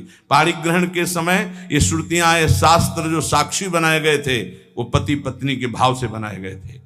वो तुम्हारी इच्छा नहीं, लेकिन उसकी भावना की पूर्ति के लिए आपको गृहस्थ धर्म स्वीकार करना चाहिए। अगर भगवत भाव के विरुद्ध और बहुत ही कुटिल स्वभाव है तो देखो यहां शास्त्र का क्या कह रहा है, एकदम विरुद्ध, धर्म विरुद्ध, भगवत भाव विरुद्ध, बिल्कुल कुटिल व्यवहार, तो फिर बात अलग है कि अब वो धर्म में साथ नहीं दे रही तो आप धर्म करो। फिर भी पाणिक ग्रहण किया तो धर्म का हिस्सा उसके समीप जाएगा, उसका कल्याण होगा। ऐसे कोई खिलवाड़ नहीं पाणिक ग्रहण करना। जो परांगमुख, भगवत परांगमुख, भगवत विमुख है, वो कोई भी हो, फिर तो जाके प्रिय, ये सिद्धांत तब लागू, जाके प्रिय न राम वैदेही तजिए ताहि कोटि वैरी सम जद्यप परम शनेहि। अनुकूलस्य संकल्पाः प्रतिकूल विसर्जनम रक्षस्यतीति विश्वासो भरतत्वे वर्णे यथा आत्मनैवेद्य कार्पण्ये षड्विधा शरणागते है। अब शरणागति का स्वरूप समझिए। प्रभु के अनुकूल सदैव चलना, इस शरणागति का संकल्प कर लेना चाहिए। जो गीता में, भागवत में जो गुरुजनों ने, संतों ने आदेश किया है वो प्रभु के अनुकूल है। श्री कृष्ण अनुकूलेन प्रतिकूलस्य विसर्जनम, भगवान के, गुरु के, संतों के वाक्यों के प्रतिकूल कभी न चलना। अनुकूलस्य संकल्पाः, ये जीवन भर के लिए संकल्प लिया जाए अपने लोग मिलकर कि प्राण चाहे चले जाएं, धर्म के विरुद्ध आचरण नहीं करेंगे। प्रतिकूलस्य विसर्जनम, प्रतिकूल आचरण कभी हम प्रभु के नहीं करेंगे, प्रतिकूल आचरण नहीं करेंगे। भूल न दें कुमारग पाऊं, और रक्षिस्तीति विश्वासो, मेरे भगवान मेरी रक्षा करेंगे, पक्का विश्वास बना लो। शरणागति की तरफ कदम बढ़ाने के लिए ये पक्का विश्वास बना लो, भगवान मेरी रक्षा। कई जगह ऐसी देखा है। एक जगह हम फूल चयन कर रहे थे प्रभु के लिए। अब चित्तवृत्ति प्रियाजू में फूलों को देख, ये फूल ऐसा, और कदम आगे बढ़ रहे थे और वो वाकूफ था। जैसे किसी ने हमको ऐसे रोक दिया, अचानक दृष्टि ऐसे ऐसे रोका, जैसे मानो कोई धक्का मारो, तो एकदम ऐसे अगला कदम जो गिरने वाला था वो एक एक कदम पे प्रभु, एक एक कदम पे, पूरे जीवन की बात करें, एक एक कदम पे प्रभु ने रक्षा की, प्रभु ने ही रक्षा की। तो रक्षिस्तीति विश्वासो, दृढ़ विश्वास करो, जिनकी तुम शरण में हो तुम्हारे को हर समय देख रहे, तुम्हारी रक्षा करेंगे। कभी अगर ऐसी घटना दिखाई दे कि भगवान ने भक्त की रक्षा नहीं की, तो पहली बात है कि बाहरी आडंबर है, भक्ति में विश्वास निष्ठा नहीं है। पहली बात मान लीजिए। बाहर से कभी कभी इतना लुभावना स्वरूप होता है कि हनुमान जी जैसे परम ज्ञानी भी लुभायमान हो जाते हैं। जिस समय वो राम राम का कीर्तन कर रहा था, संत भेष था, पर्णकुटी थी, सरोवर था, बिल्कुल फिट, ऐसा लग रहा था जन्म जन्मांतरों से ऋषि ही है, वो है कालनेमी राक्षस था ना। हनुमान जी जैसे परम ज्ञानी प्रभावित हुए कि नहीं हुए? जाके प्रणाम किया, बोले मैं बैठे बैठे देख रहा हूं। अब रावण का पार्षद, उसको पता है युद्ध हो रहा है, बोले राम रावण युद्ध हो रहा है। महाराज आप, मुझे पता है आप संजीवनी बूटी लेने जा रहे हैं। अरे महाराज आप तो त्रिका लग गए। बोले हाँ, तुमको भी त्रिका लग बना सकता हूं। महाराज आदेश करो। बोले नहा के आओ, गुरु मंत्र दे रहे हैं। बिल्कुल भोले भगत की तरह हनुमान जी महाराज है। स्नान करने गए तो रघुनाथ जी ने प्रेरणा करी मकरी को, जब पकड़ा हनुमान जी को, हनुमान जी ने मुष्टिका का प्रहार किया तो वो देवी की रूप, अप्सरा के रूप में प्रकट हुई और कहा ये राक्षस है, भगत नहीं है। अच्छा, बोले कालनेमी राक्षस है, केवल आपको भगवान के सेवा से विमुख करना चाहता है, क्योंकि ये किसी भी तरह रात व्यतीत हो जाए ऐसा। बोले ऐसी सोच को तो हम तत्काल नष्ट करते हैं। हनुमान जी के बोले आओ गुरु मंत्र ले। बोले नहीं, पहले गुरु दक्षिणा ले आप। पूछ में लपेटा, गुरु दक्षिणा दी, जय श्री राम। देर नहीं लगी, पहुंच गए द्रोणागिरी पर्वत। तो कभी कभी ऐसा होता है कि हम जैसे देख रहे हैं तो वैसा नहीं होता। दूसरी बात, कभी कभी ऐसा होता है कि किसी भगवत प्राप्त महात्मा के ऊपर भी ऐसी घटनाएं देखी गई, उनका अंतिम निर्णय ऐसा ही भगवान ने पहले से निश्चय कर रखा है। तीसरी बात होती है कि कभी कभी हम भक्त को गिरते हुए देखते हैं, भ्रष्ट होते होते, तो कीन हो इस कबहू अभिमाना, सो खोवंचा कृपा निधाना। नहीं तो दृढ़ विश्वास रखो, रक्षिष्यतीति विश्वासो, दृढ़ विश्वास, भगवान तुम्हारी रक्षा करेंगे, पक्का रक्षा करेंगे। कई जगह ऐसे जीवन में भक्तों के आते जहां भगवान स्वयं रक्षा करते थे, स्वयं देखा बिल्कुल कि साक्षात भगवान ही है। नहीं इस समय कैसे हो सकता था। कई ऐसे हजारों घटनाएं। और भर्तृत्वे वर्णे यथा, जैसे स्वामी सेवक को, जैसे अर्धांगिनी को धर्मज्ञ पति सदैव पोषण करता है, ऐसे उदाहरण कैसे बन सकता है भगवान के लिए? कोई प्राकृतिक उदाहरण है। भगवान सदैव अपने भक्त का स्वयं भरण पोषण करते हैं। योगक्षेमम भाम्यम स्वयं। एक बार इसी श्लोक पर किसी को संशय हुआ, बड़े विद्वान थे, कि अनन्यश्चिंतयन्तो माम ये जनाः परिपासते तेषां नित्याभियुक्तानां योगक्षेमं वहाम्यहम्। जो मेरा अनन्य चिंतन करता है उसके योगक्षेम का वहन मैं करता हूं। तो बोले कभी ऐसा नहीं।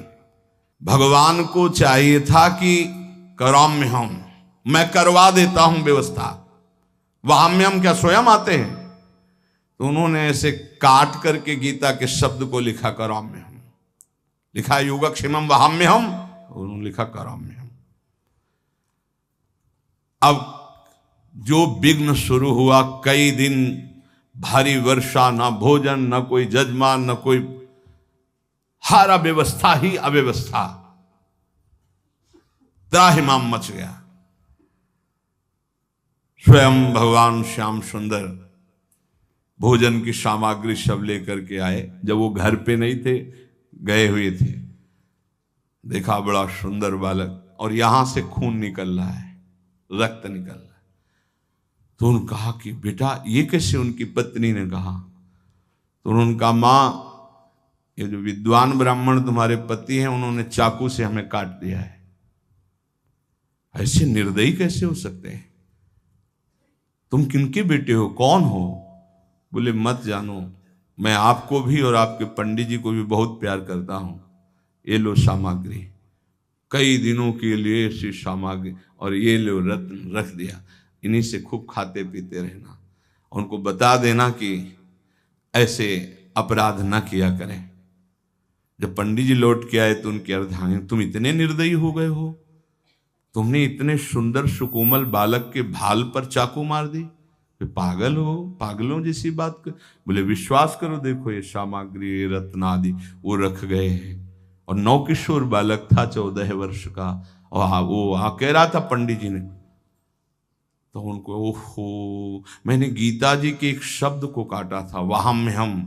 ओ प्रभु मुझे क्षमा करो, मुझे पता नहीं था, हम तो शब्द समझ रहे थे। गीता जी तो साक्षात आपका अंग है, वांग्मय स्वरूप है, और आज मुझे पता चल गया कि आप वहाम्यहम् स्वयं करते हैं। कराम्यहम् किसी को भेजते नहीं, स्वयं आते हैं। हम पहचान नहीं पाते, श्री कृष्ण स्वरूप में आते हैं। तो विश्वासो भर्तृत्वे वर्णे यथा, भगवान तुम्हारे जीवन भर और जीवन के बाद का भी ठेका लेते हैं यदि तुम शरणागत हो। आत्मनि वेद्य कार्पण्य, आप अपने आप को समर्पित कर दो भगवान की शरण में और दीन हो जाओ। दैन्य भाव, दीन हो जाओ। दीन का मतलब वास्तविकता से देखो, हम कुछ नहीं कर सकते। हमारे भगवान हमको मनुष्य दे दिया, हमको सत्संग दिया, हमको नाम जपने की प्रेरणा दी, हमको नाम मिला, नाम की सामर्थ्य जागृत हुई, भगवत प्राप्ति हुई। सब में केवल भगवान की विशेष कृपा ही कृपा। सर्वसंग परित्याग, असमर्थ हैं तो साधु संग तुम्हें समर्थ बना देगा। भगवत सेवा के अनुकूल भाव पदार्थ ग्रहण करो, प्रतिकूल पदार्थों का, भावों का, व्यक्तियों का त्याग करो। परिवार को अनुकूल बनाने की चेष्टा करो, पत्नी पुत्र आदि से वैर विग्रह झगड़ा आदि मत करो। भाग करके कहीं जाने की जरूरत नहीं कि हम परिवार त्याग दिए। पहली बात, वहीं रहकर भजन। यदि वहां सब प्रतिकूल व्यवहार है और भगवत विमुख जन है, फिर आपके लिए छूट है। क्या? आप अपने भगवत भाव को पुष्ट कर सकते हो।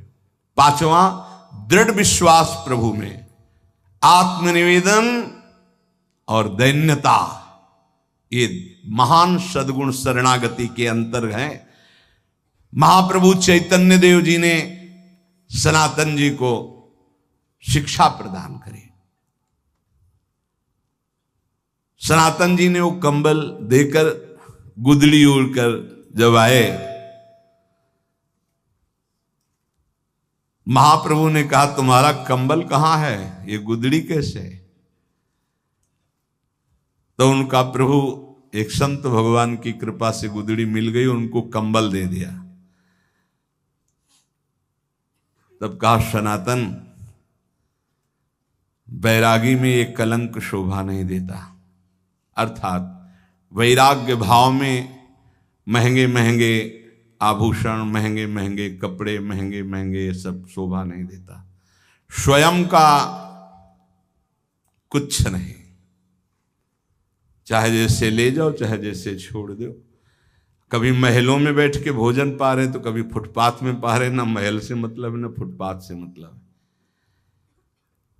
जब तुमने श्री कृष्ण को अपना मान लिया और त्याग के मार्ग पर चल पड़े तो मुझे बार बार ये कंबल चुभ रहा था कि ये कलंक वैराग्य में क्यों। ये भूटानी कंबल वैरागी को शोभा नहीं देता। महाप्रभु ने कहा। महाप्रभु की अनुकंपा का स्मरण करते हुए सनातन जी गदगद कंठ हो गए कि प्रभु कैसे अपने जनों की रक्षा करते हैं, वैराग्य की और अनुराग की भी।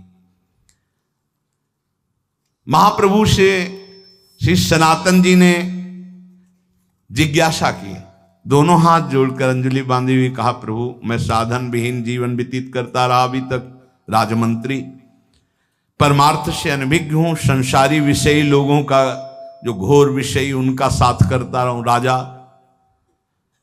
अतः आपने जैसे दया करके जाकर हम सोते हुए विषयी पुरुषों को जगाया, वैसे ही प्रभु आप हमको साधन संबंधी जो जिज्ञासाएं हैं उनको शांत कर दीजिए। हम कौन हैं, हमारा कर्तव्य क्या है और हमारा प्रभु से संबंध क्या है और हमारे प्रभु का स्वरूप क्या है। प्रभु ये प्रश्न हमारे अंदर है। चैतन्य महाप्रभु जी, सनातन गोस्वामी जी ने प्रश्न किया, प्रभु हम कौन हैं, हमारा क्या कर्तव्य है, भगवान के साथ हमारा संबंध क्या है और भगवान का जिससे हमारा संबंध उनका स्वरूप क्या है। प्रभु मैं ये जानना चाहता हूं। महाप्रभु चैतन्य देव ने कहा, सनातन तुम पर श्री कृष्ण की बहुत कृपा है। मैं जान रहा हूं तुम्हें शंका नहीं, पर तुम सुनना चाहते हो। साधु पुरुषों का ऐसा ही स्वभाव होता है कि वो अपने को निमित्त बनाकर जगत के मंगल के लिए प्रश्न करते हैं। पूछो क्या चाहते हो, क्या जानना चाहते हो। प्रभु मैं जानना चाहता हूं कि जीव भगवान का अंश है तो ये विभिन्नता क्यों है, कोई दुष्ट स्वभाव का, कोई शांत स्वभाव का, कोई ऐसे कोई वैसे, ये विभिन्नता क्यों प्रतीत होती है, नानात्व क्यों प्रतीत होता है। प्रभु ने कहा, सनातन शास्त्रों में मुक्त, नित्य, मुमुक्षु और बद्ध, ये 4 प्रकार के भगवत अंशों का वर्णन हुआ है। मुक्त, नित्य, मुमुक्षु और बद्ध। सनक सनंदन, सनत कुमार आदि जो महापुरुष हैं ये मुक्त भगवद अंश हैं। ये जन्म से ही मुक्त, स्वाभाविक मुक्त हुए हैं। सनक सनंदन, सनातन, सनत कुमार आदि ये जन्म सिद्ध है, मतलब इन्होंने कोई साधना करके मुक्ति नहीं प्राप्त की, ये मुक्त ही है, प्रकट हुए हैं। ये संसार में रहते हुए इनको कभी कोई भी बांध नहीं सकता, क्योंकि मुक्त ही प्रकट हुए हैं। ये अहर्निश हरिशरणम हरिशरणम हरिशरणम हरिशरणम, स्वाभाविक इनके स्वभाव में है, ये बोलते रहते हैं। दूसरा, जितने मनु हैं, जो साधना करके मनु पदवी में जाते हैं, प्रजापति पदवी में जाते हैं, वो उन्हीं में लीन हो जाते हैं। पर जो सृष्टि के प्रथम मनु, प्रजापति, इंद्र, सप्तऋषि, ये नित्य है, ये नित्य है। ये पद जो है प्रारंभ में जो इनमें बैठे वो नित्य है। सृष्टि बदलती जाएगी, सप्तऋषि पद, मनु पद, इंद्र पद, ये नित्य है। नित्य का मतलब स्वरूप से है कि इसमें नित्य जो चैतन्य गण है इस पदवी को प्राप्त हुए उसमें विराजमान होते हैं, क्योंकि इस सृष्टि के निमित्त ही इनकी रचना हुई है। वायु देवता है, अग्नि देवता है, इनकी आराधना करके कोई वहां देवता बने वो तो पूर्ण क्षीण होने पर मृत्यु लोक आएगा, लेकिन इस सृष्टि के आदि में रचे गए जितने देवता हैं ये लय के समय लय हो जाएंगे, लेकिन ऐसा नहीं कि अब वायु देवता बदल गए, इंद्र देवता बदल गए, अमुक देवता बदल गए, जाकर उन्हीं में लीन हो जाए। हाँ, कभी कोई ऐसी लीला हुई तो इंद्र थोड़ी देर के लिए हट, फिर दूसरा कोई इंद्र बना और फिर वो गति को प्राप्त, वो बात अलग। ये स्थायी देवता है, आदि देवता है। फिर तीसरा, जो अनित्य संसार में जन्मा और जन्म होकर के उसको ये ज्ञान होने लगा कि यार ये सब बंधन है, अब भारी अंदर उसके व्याकुलता पैदा हुई, मैं संसार से मुक्त कैसे हूं, उसे मुमुक्ष जीव कहते हैं। प्रायः ऐसे मुमुक्ष बहुत कम होते हैं जो संसार से मुक्त होना चाहते हैं। 2-4 माला करना, आरती करना, भगवान कृपा करे, तन मन धन सब बढ़े, खूब स्वस्थ रहे, भोग भोगे, ऐसे, लेकिन मैं मुक्त होना चाहता हूं इस संसार से।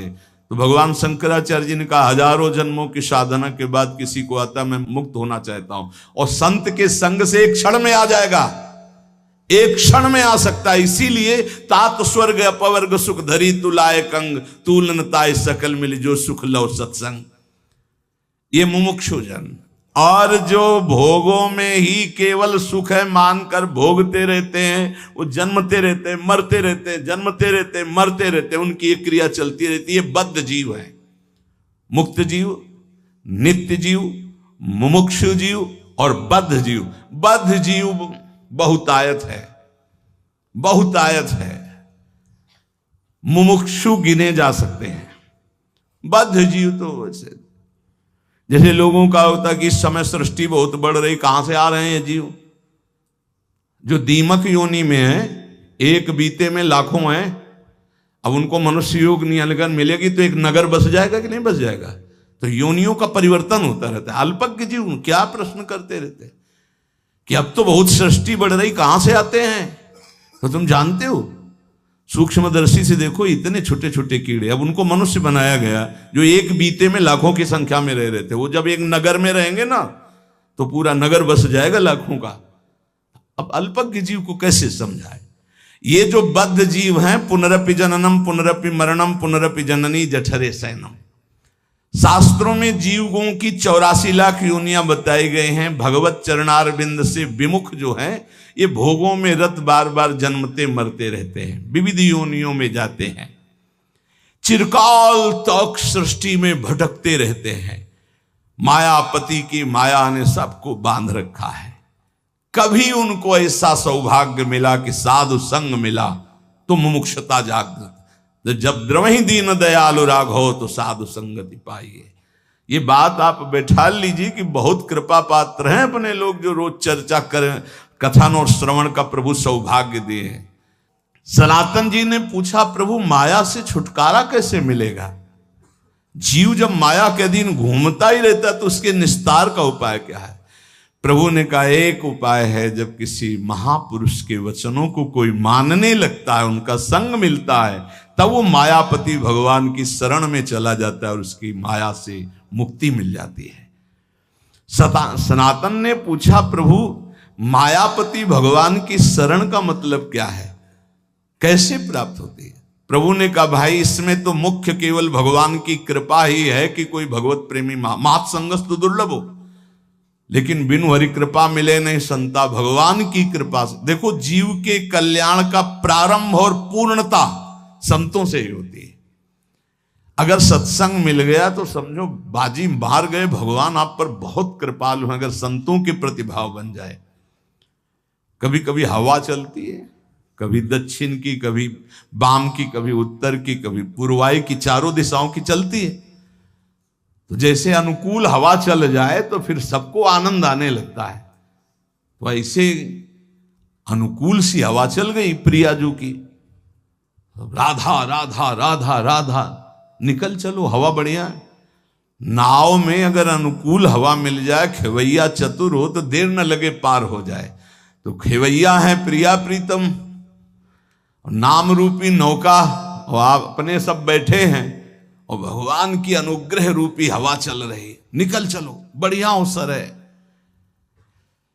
जब किसी पर भगवान की कृपा होती तो उसकी पहचान क्या होती? बोले उसे संतों की बात पर विश्वास होने लगता है और शास्त्र की कृपा उसके ऊपर बरसने लगती है। शास्त्र स्वाध्याय करने का मन होता है और फिर वो भगवान की कृपा मनाता है कि संत मिल गए, शास्त्र स्वाध्याय में रुचि हुई, नाम जप होने लगा। प्रभु आपकी बड़ी कृपा, वैसी कृपा कर दो कि हृदय निर्मल हो जाए, ये काम क्रोध लोभ मोह प्रभु आपसे विमुख, वो प्रार्थनाएं करने लगता है। बिल्कुल ऐसा ही है, एकांतिक में दृश्य आते हैं, प्रार्थना शुरू हो जाती है। सनातन ने कहा प्रभु मैं जानना चाहता हूं कि जीव प्रभु से विमुख होकर क्यों योनियों में भटकता है। पृथ्वी में तो हमने ऐसे वैभव भोग ऐश्वर्य देखे सब, पर प्रभु किसी में शांति नहीं, दुख ही दुख है। स्वर्गलोक में भी तो नाम मात्र का केवल दिखावटी सुख है, बाद में फिर मृत्यु लोक। प्रभु अंतिम शांति कहां जाकर मिलती है? प्रभु ने कहा सनातन चींटी से लेके ब्रह्मा तक सब मायाबद्ध है, माया में बंधे। स्वर्ग क्या ब्रह्मलोक तक शांति नहीं, परम शांति तो प्रभु श्री कृष्ण के चरणों के चिंतन में, नाम कीर्तन में, नाम जप में है। किसमें परम शांति है? प्रभु श्री कृष्ण के चरणों के चिंतन में, नाम जप में, नाम कीर्तन में। बोले ये भोग ले तो चित्त शांत हो जाएगा। अरे त्यागात शांतिरनंतरम, भोगात शांतिरनंतरम नहीं है। सनातन ने कहा प्रभु ब्रह्मा जी तो भगवान के स्वरूप है, फिर आपने कहा चींटी से ब्रह्मा तक मायाबद्ध है, उनको तो सुना है वो चराचर जगत के ईश्वर, उनको क्या दुख है? वो तो संपूर्ण जगत को उत्पन्न करने वाले स्वामी हैं। चैतन्य महाप्रभु ने हंसकर कहा कि भगवान तो श्री कृष्ण चंद्रजू हैं, आपको अभी पता नहीं, न जाने कितने असंख्य ब्रह्मांड और असंख्य ब्रह्मांडों में असंख्य ब्रह्मा हैं, अलग अलग मुख के। गर्ग संहिता में वर्णन हुआ, जब अपने यहाँ के ब्रह्मा जी गए तो एक सखी प्रकट हुई। क्या विनय है, कहां से आए हो, किस लोक के ब्रह्मा हो? तो बोले और लोक के भी हैं। बोले तुम तो 4 मुख वाले हो, देखो उधर लाइन खड़ी, कोई 100 मुख का, कोई 1000 मुख का, कोई 10,000 मुख का, ऐसे ब्रह्मा है अनंत ब्रह्मांडों में। ब्रह्मा जी की खोपड़ी काम नहीं की कि हम तो समझ रहे थे पूरे ब्रह्मांड के ईश्वर हम ही हैं। न जाने कितने नारायण भगवान की लाइन लगी हुई थी, कोई इतनी भुजा वाला, कोई इतनी भुजा वाला, असंख्य ब्रह्मांडों में असंख्य रूपों से हरि ब्रह्मा महादेव के रूप में असंख्य ब्रह्मांडों का एक रोमकूप में करोड़ ब्रह्मांड। अब तुम्हारी बुद्धि कैसे काम करेगी? कैसे काम करेगी? तुम्हारे रोमकूप में एक सरसों नहीं टिक सकती है, और श्री कृष्ण के रूप में ब्रह्मांड निकाया निर्मित माया रोम रोम प्रति वेद कहें, और तुम श्री कृष्ण का अनुगमन करना चाहते हो। और एकांतिक में बोले, हमने कहा भाई होली का अवसर है, कोई नशा मत करना। अब भी कह रहे हैं मत करना, उसी समय नहीं कहा था, अब भी कह रहे हैं उद्दंडता मत करना कि होली है। ये होली आनंद उत्सव मनाने के लिए था, तो उसमें एक बोल पड़े भगवान शंकर जी भी तो नशा करते हैं। और भाई ये तो पहली बात सुना, कब भगवान शंकर नशा करते? बोले नहीं, अरे भगवान शंकर, उनकी होड़ करोगे, हलाहल विष जो समुद्र मंथन से निकला उसको भगवान ने पिया। भगवान शंकर की होड़ करोगे? एक बाल्टी गंगा जल अपने बाल में रोक के दिखाओ, पूरी गंगा जी रोके हुए हैं। कैसे कैसे लोग हैं, कैसे कैसे लोग हैं। भगवान शंकर ने वासुकी नाग की माला, एक दुम्हा तुम गले में डाल के दिखाओ, पनिया डाल के दिखाओ, कोबरा डाल लिए तो चले जाओगे है? वहां देखो ना, ब्याल यज्ञोपवीतम, कैसे कैसे कैसे समझाए। भगवान शंकर की ओर करोगे। अम्मा का वाहन जानते हो क्या है? बबर से एक बार दहाड़ देना तो यहां एक और सत्संग में नहीं नजर आएंगे। और बप्पा का नंदिकेश्वर। अम्मा के वाहन का आहार क्या है? समझ रहे हो? तो सब शासन में है। महाराज के गले में गणेश भगवान का वाहन चूहा, बहुत बढ़िया, लेकिन कभी फुसकार नहीं हुई उनके ऊपर। मयूर कार्तिकेय जी का आहार सर्प। शिव की ओर करोगे, शिव की, अरे भाई उनका नाम जप करो, उनके चरणों का आश्रय लो, उन्होंने जो उपदेश किया उसको धारण करो। कैसे कैसे लोग भगवान ने किया, हम यही कहते। श्री कृष्ण ने इतनी हजार गोपिकाओं के साथ रास किया। श्री कृष्ण सबकी आत्मा है, वही सब रूपों में विराजमान है। चलो गिरिराज जी का एक शिला उठाओ छोटी सी और 7 घंटे से धारण कर लो। 7 दिन 7 रात 21 किलोमीटर के जो अब हैं उन गिरिराज जी को, और उस समय तो और भी बड़े थे, तिल तिल रोज घटते चले जा रहे। भगवान की लीलाएं सुनो, भगवान का नाम जप करो, हृदय पावन हो। ये उद्दंडताएं छोड़ो, नहीं तो पीट देगी माया। मायापति है, वो इशारा कर दिए कि देखो बहुत ही चालबाज बन रहा है, तो बोले बच्चा तो हमारा ही, अबे ठीक करती है, मैया मार पीट के चला देगी होश में। तो कह रहे हैं ब्रह्मा पर्यंत सब बंधे हैं, एक एक रूम कूप में करोड़ों ब्रह्मा। दावानल में जब आग लगी, ऐसे मुंह में पी गए श्री कृष्ण, जिसमें माखन मिश्री खाया, उसी में ग्वाल वालों की प्राण रक्षा के लिए भीषण जंगल की दावानल को भगवान एक क्षण में पी गए। तो कोई आश्चर्य थोड़ी, यहीं से अग्नि का प्रादुर्भाव हुआ। ब्राह्मणो समुखमासीत बाहु राजन्य कृता, जैसे ये चतुर्वर्ण ऐसे ही भगवान की मुख से अग्नि का प्रादुर्भाव हुआ, मानो अपने स्थान पर अग्नि को रख लिया। ऐसे पक्षी उड़ते थे तो काली दह में गिर के मर जाते थे, ऐसी विष की ज्वाला निकलती थी और उसमें खूब कूद करके मर्दन किया काली का और उसको निकाल दिया। भगवान के समान सिर्फ भगवान है। प्रभु ने हंसकर कहा, सनातन भगवान तो सिर्फ श्री कृष्ण हैं, न जाने कितने असंख्य ब्रह्मांडों में उत्पन्न और लय होते रहते हैं। सनातन जी ने कहा, प्रभु आप कैसी बात कर रहे हैं, संपूर्ण ब्रह्मांडों के ईश्वर ब्रह्मा जी तो अकेले हैं, ब्रह्मा संख्यों में मेरी बात समझ में नहीं है, इसे समझाने की कृपा करें। चैतन्य महाप्रभु ने कहा, अच्छा तुम समझो, जैसे काशीपुरी में तुम बैठे हो, ऐसे पुण्य पाप नाशनी 7 पुरियां भारतवर्ष में हैं, लाखों नगर हैं, ऐसे ऐसे 9 खंडों वाला जम्बू द्वीप है।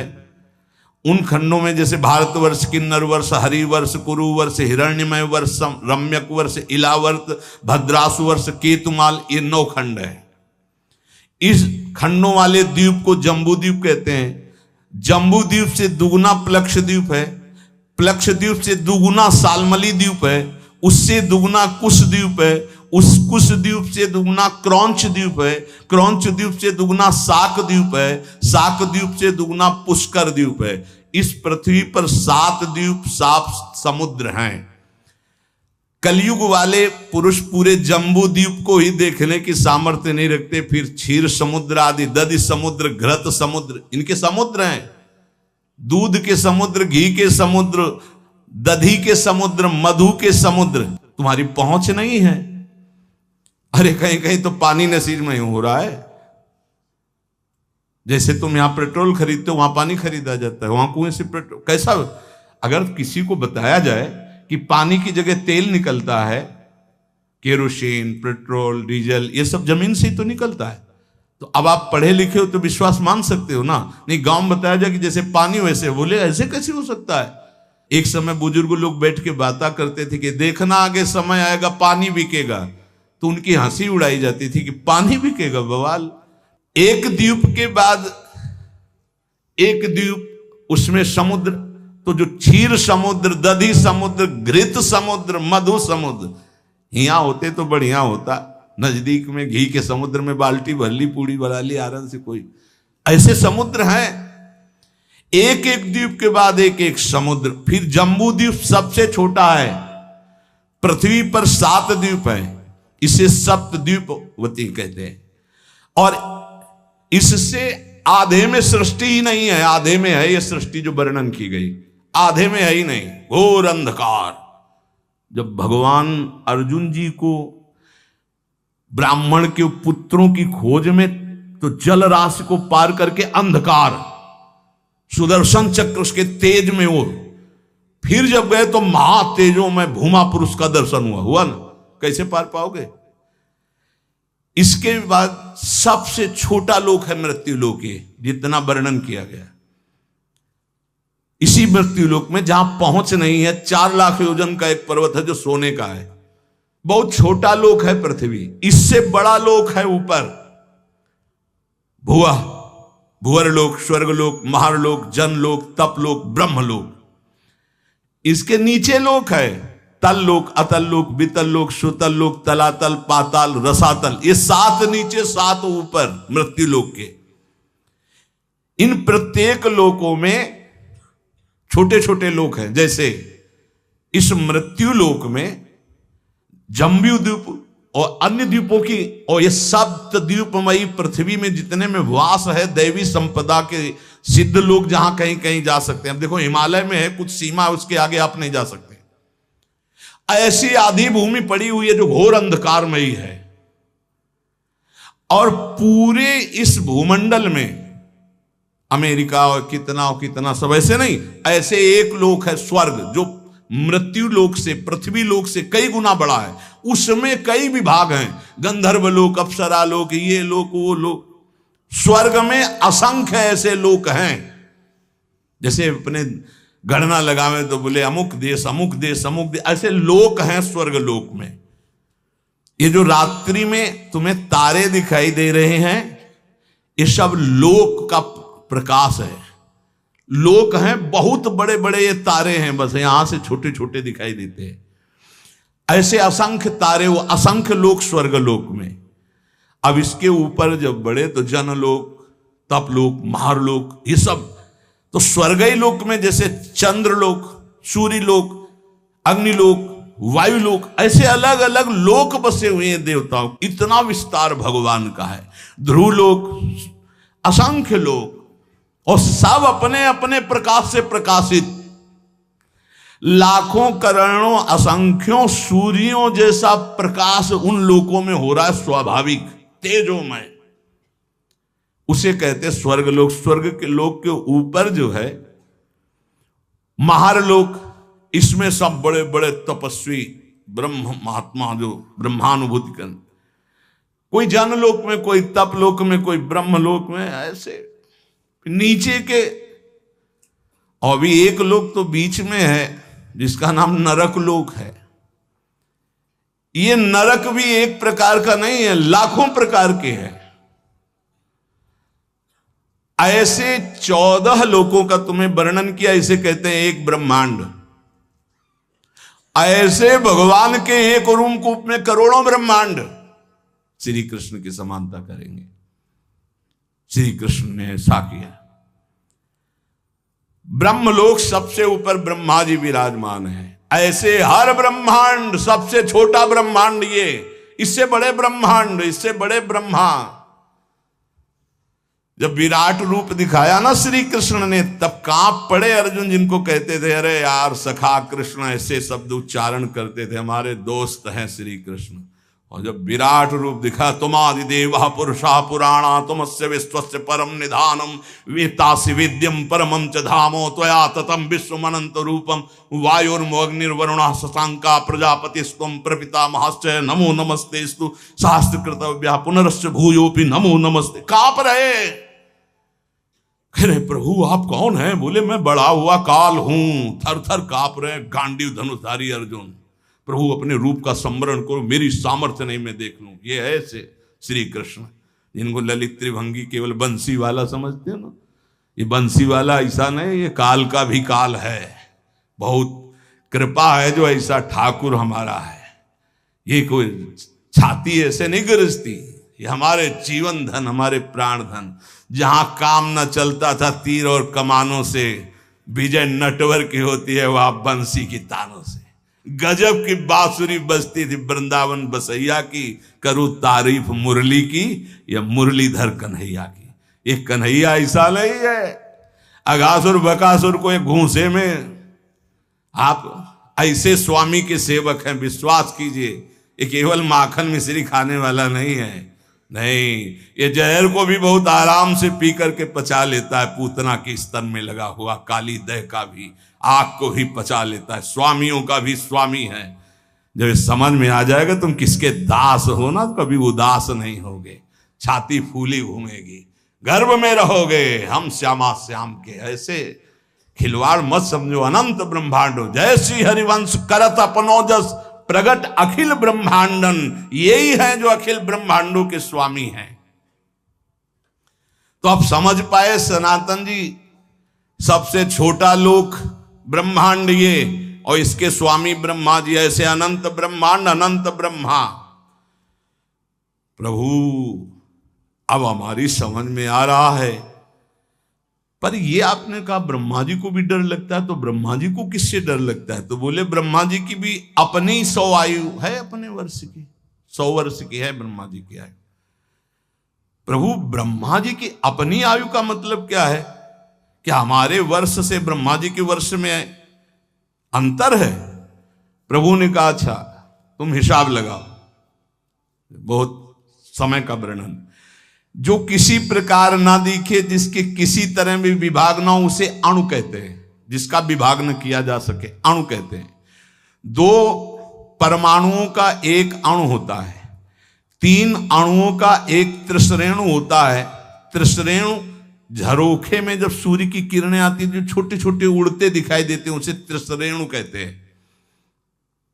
वो इतना हल्का होता है कि कभी पृथ्वी में गिरता ही नहीं, वो उड़ता ही रहता है, वह घूमता रहता है, केवल सूर्य के झरोखे में दिखाई देता है। देखा होगा ऐसे छोटे छोटे कण। जितनी देर में 3 त्रिश्रेणु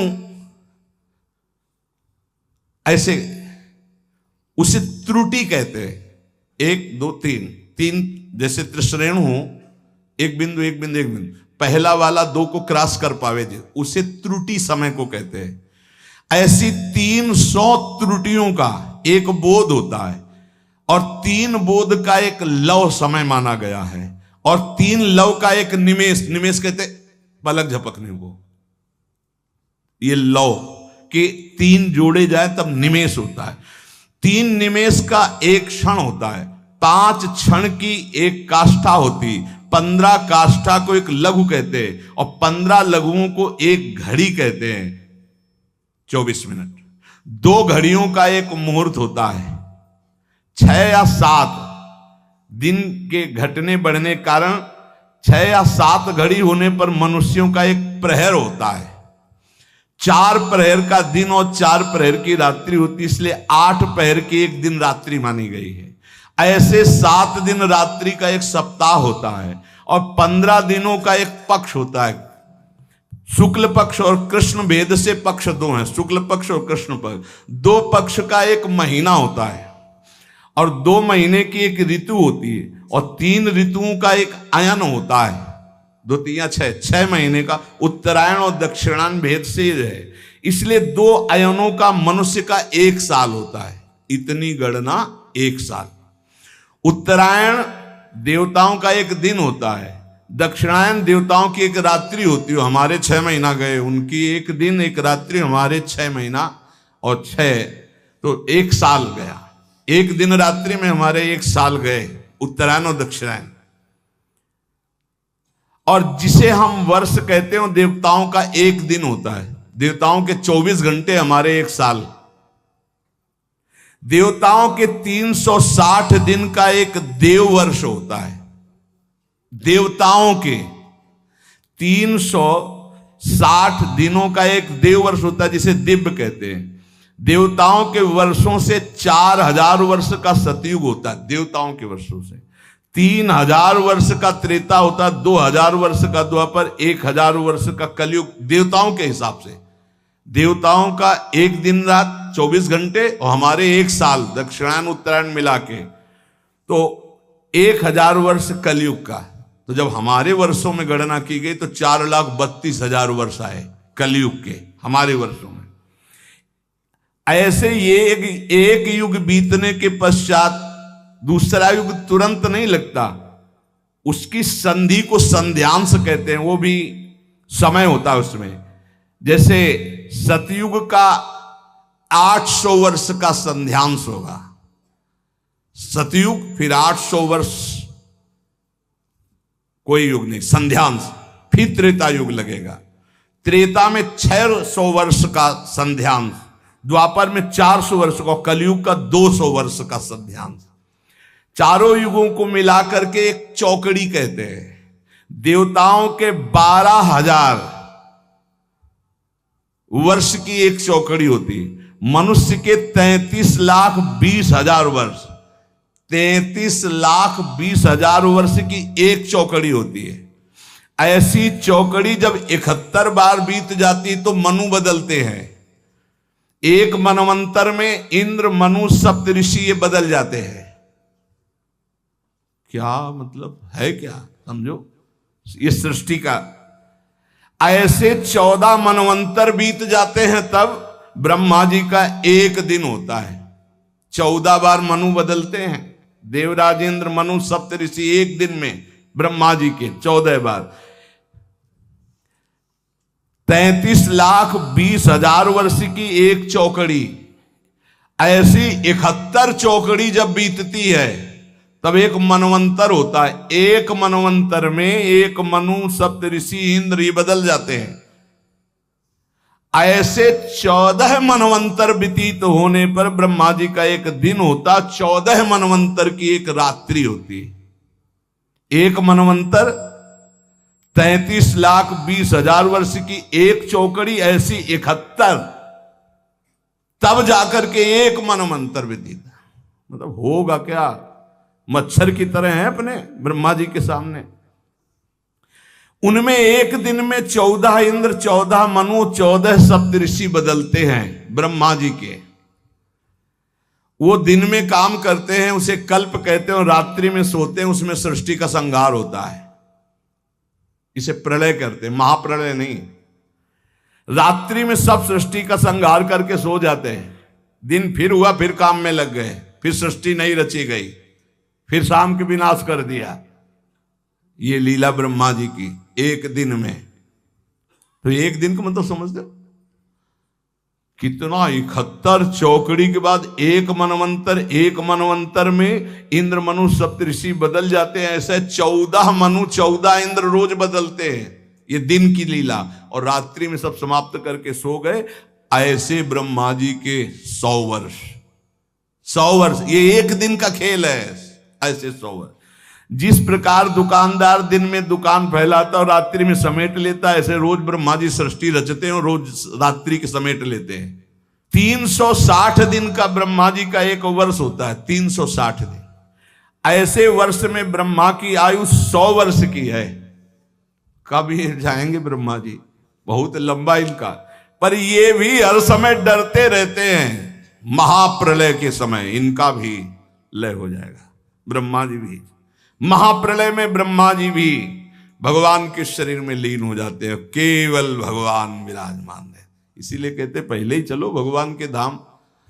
बोले जाना तो है भगवान के पास, लेकिन उस समय अज्ञान निद्रा में भगवान में रहेंगे नहीं। ज्ञान से युक्त होकर भगवान में तो नित्य निरंतर धाम जाना। प्रलय है जहां, ना महाप्रलय है। ये बात सुनकर सनातन जी ने कहा, प्रभु आश्चर्य की बात, प्रभु फिर इस संसार से वैराग्य क्यों नहीं हो रहा लोगों को? बार बार जन्म मरण के ऐसे चक्र में, कभी इस लोक में, कभी उस लोक में, कभी इस योनि में, कभी उस योनि में।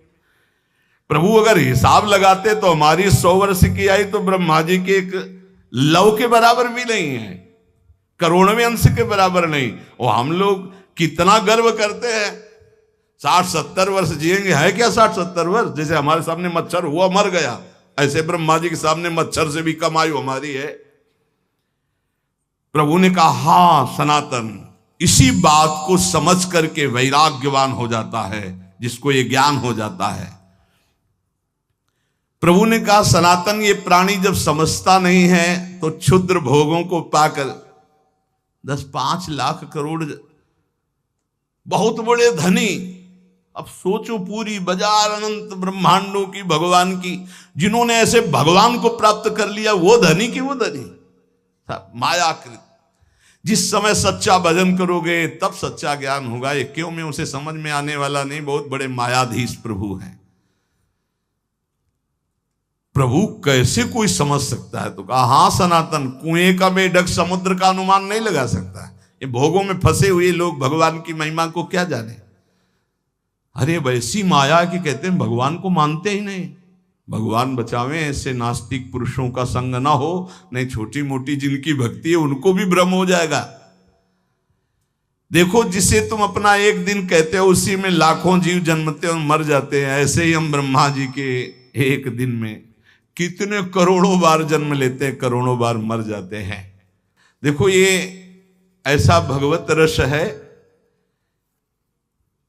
कि जब कभी भगवान शिव शुरू कर देते हैं तो जैसे 88,000 समाधि में निकल जाते ना, ऐसे कितने युग निकल जाते, वो चर्चा करते रहते हो, अम्मा सुनती रहती, जगदम्बा सुनती रहती। इससे बड़ा कोई रस नहीं। अगर भगवत चर्चा, और ये बोलो इतनी देर में किसका मन कहां गया, ये है भगवान की चर्चा। अगर भगवान की चर्चा हमको बराबर सुनने को मिले तो हमारा मन बहुत जल्दी पवित्र भगवदाकार हो जाए। कुछ सेवाओं के समय है, नहीं तो ऐसा लगता है चलने तो 11 बजे तक है, भगवत चर्चा है, पर कितने तो उठने लगेंगे कि थोड़ा लिमिट चर्चा होनी चाहिए। वैसे भगवत चर्चा के समान कोई साधन नहीं भगवत प्राप्ति का। केवल भगवत चर्चा सुनते सुनते कितने ऐसे महाभागवत बन गए जो भगवान को अधीन कर लिया। तो जो चर्चा सुनो, खूब मनन करो, नाम जप करो, और कोई भी उत्सव में उद्दंडता न करना। जैसे होली उत्सव है, आप सबसे प्रार्थना है, आप बड़े भाग्यशाली हो, ये मदिरा, ये नशा, ये बिल्कुल मत करना। एक दूसरे के गुलाल लगाओ, चरण स्पर्श करो, अच्छे अच्छे पदार्थों का भोग लगाओ, पाओ, हो गया उत्सव। इसलिए भाई, प्रहलाद के पक्ष के हो आप लोग, होली खेलो कैसे, गुलाल लगाओ, एक दूसरे को चरण स्पर्श करो, नमस्कार करो। ये हमने गांव में देखा, ऐसे गुलाल लगाते हैं, चरण स्पर्श करते हैं, ऐसे अच्छे अच्छे पकवान बनाओ, प्रभु को भोग लगाओ, नाम कीर्तन करो, होली के पद गाओ। कोई भी ऐसी गलती मत करो कि तुम्हारा जीवन भगवत विमुख हो जाए। सबसे प्रार्थना है, आप लोग महाभाग्यशाली हो, धाम में बैठे हो, भगवत चर्चा सुन रहे हो। ऐसी कोई चेष्टा मत करो जो आप सत्संग सुनते सुनते अच्छे विचार वाले बनने वाले हो, एक दिन गंदा आहार कर लिया, सब चौपट हो गया। ये भक्ति का मार्ग बहुत सुकोमल मार्ग है। जैसे कपूर है, उसको बंद करके सुरक्षित रखो तो रखा है, शीतलता प्रदान करेगा, और अगर खुला रख दो तो उड़ जाएगा।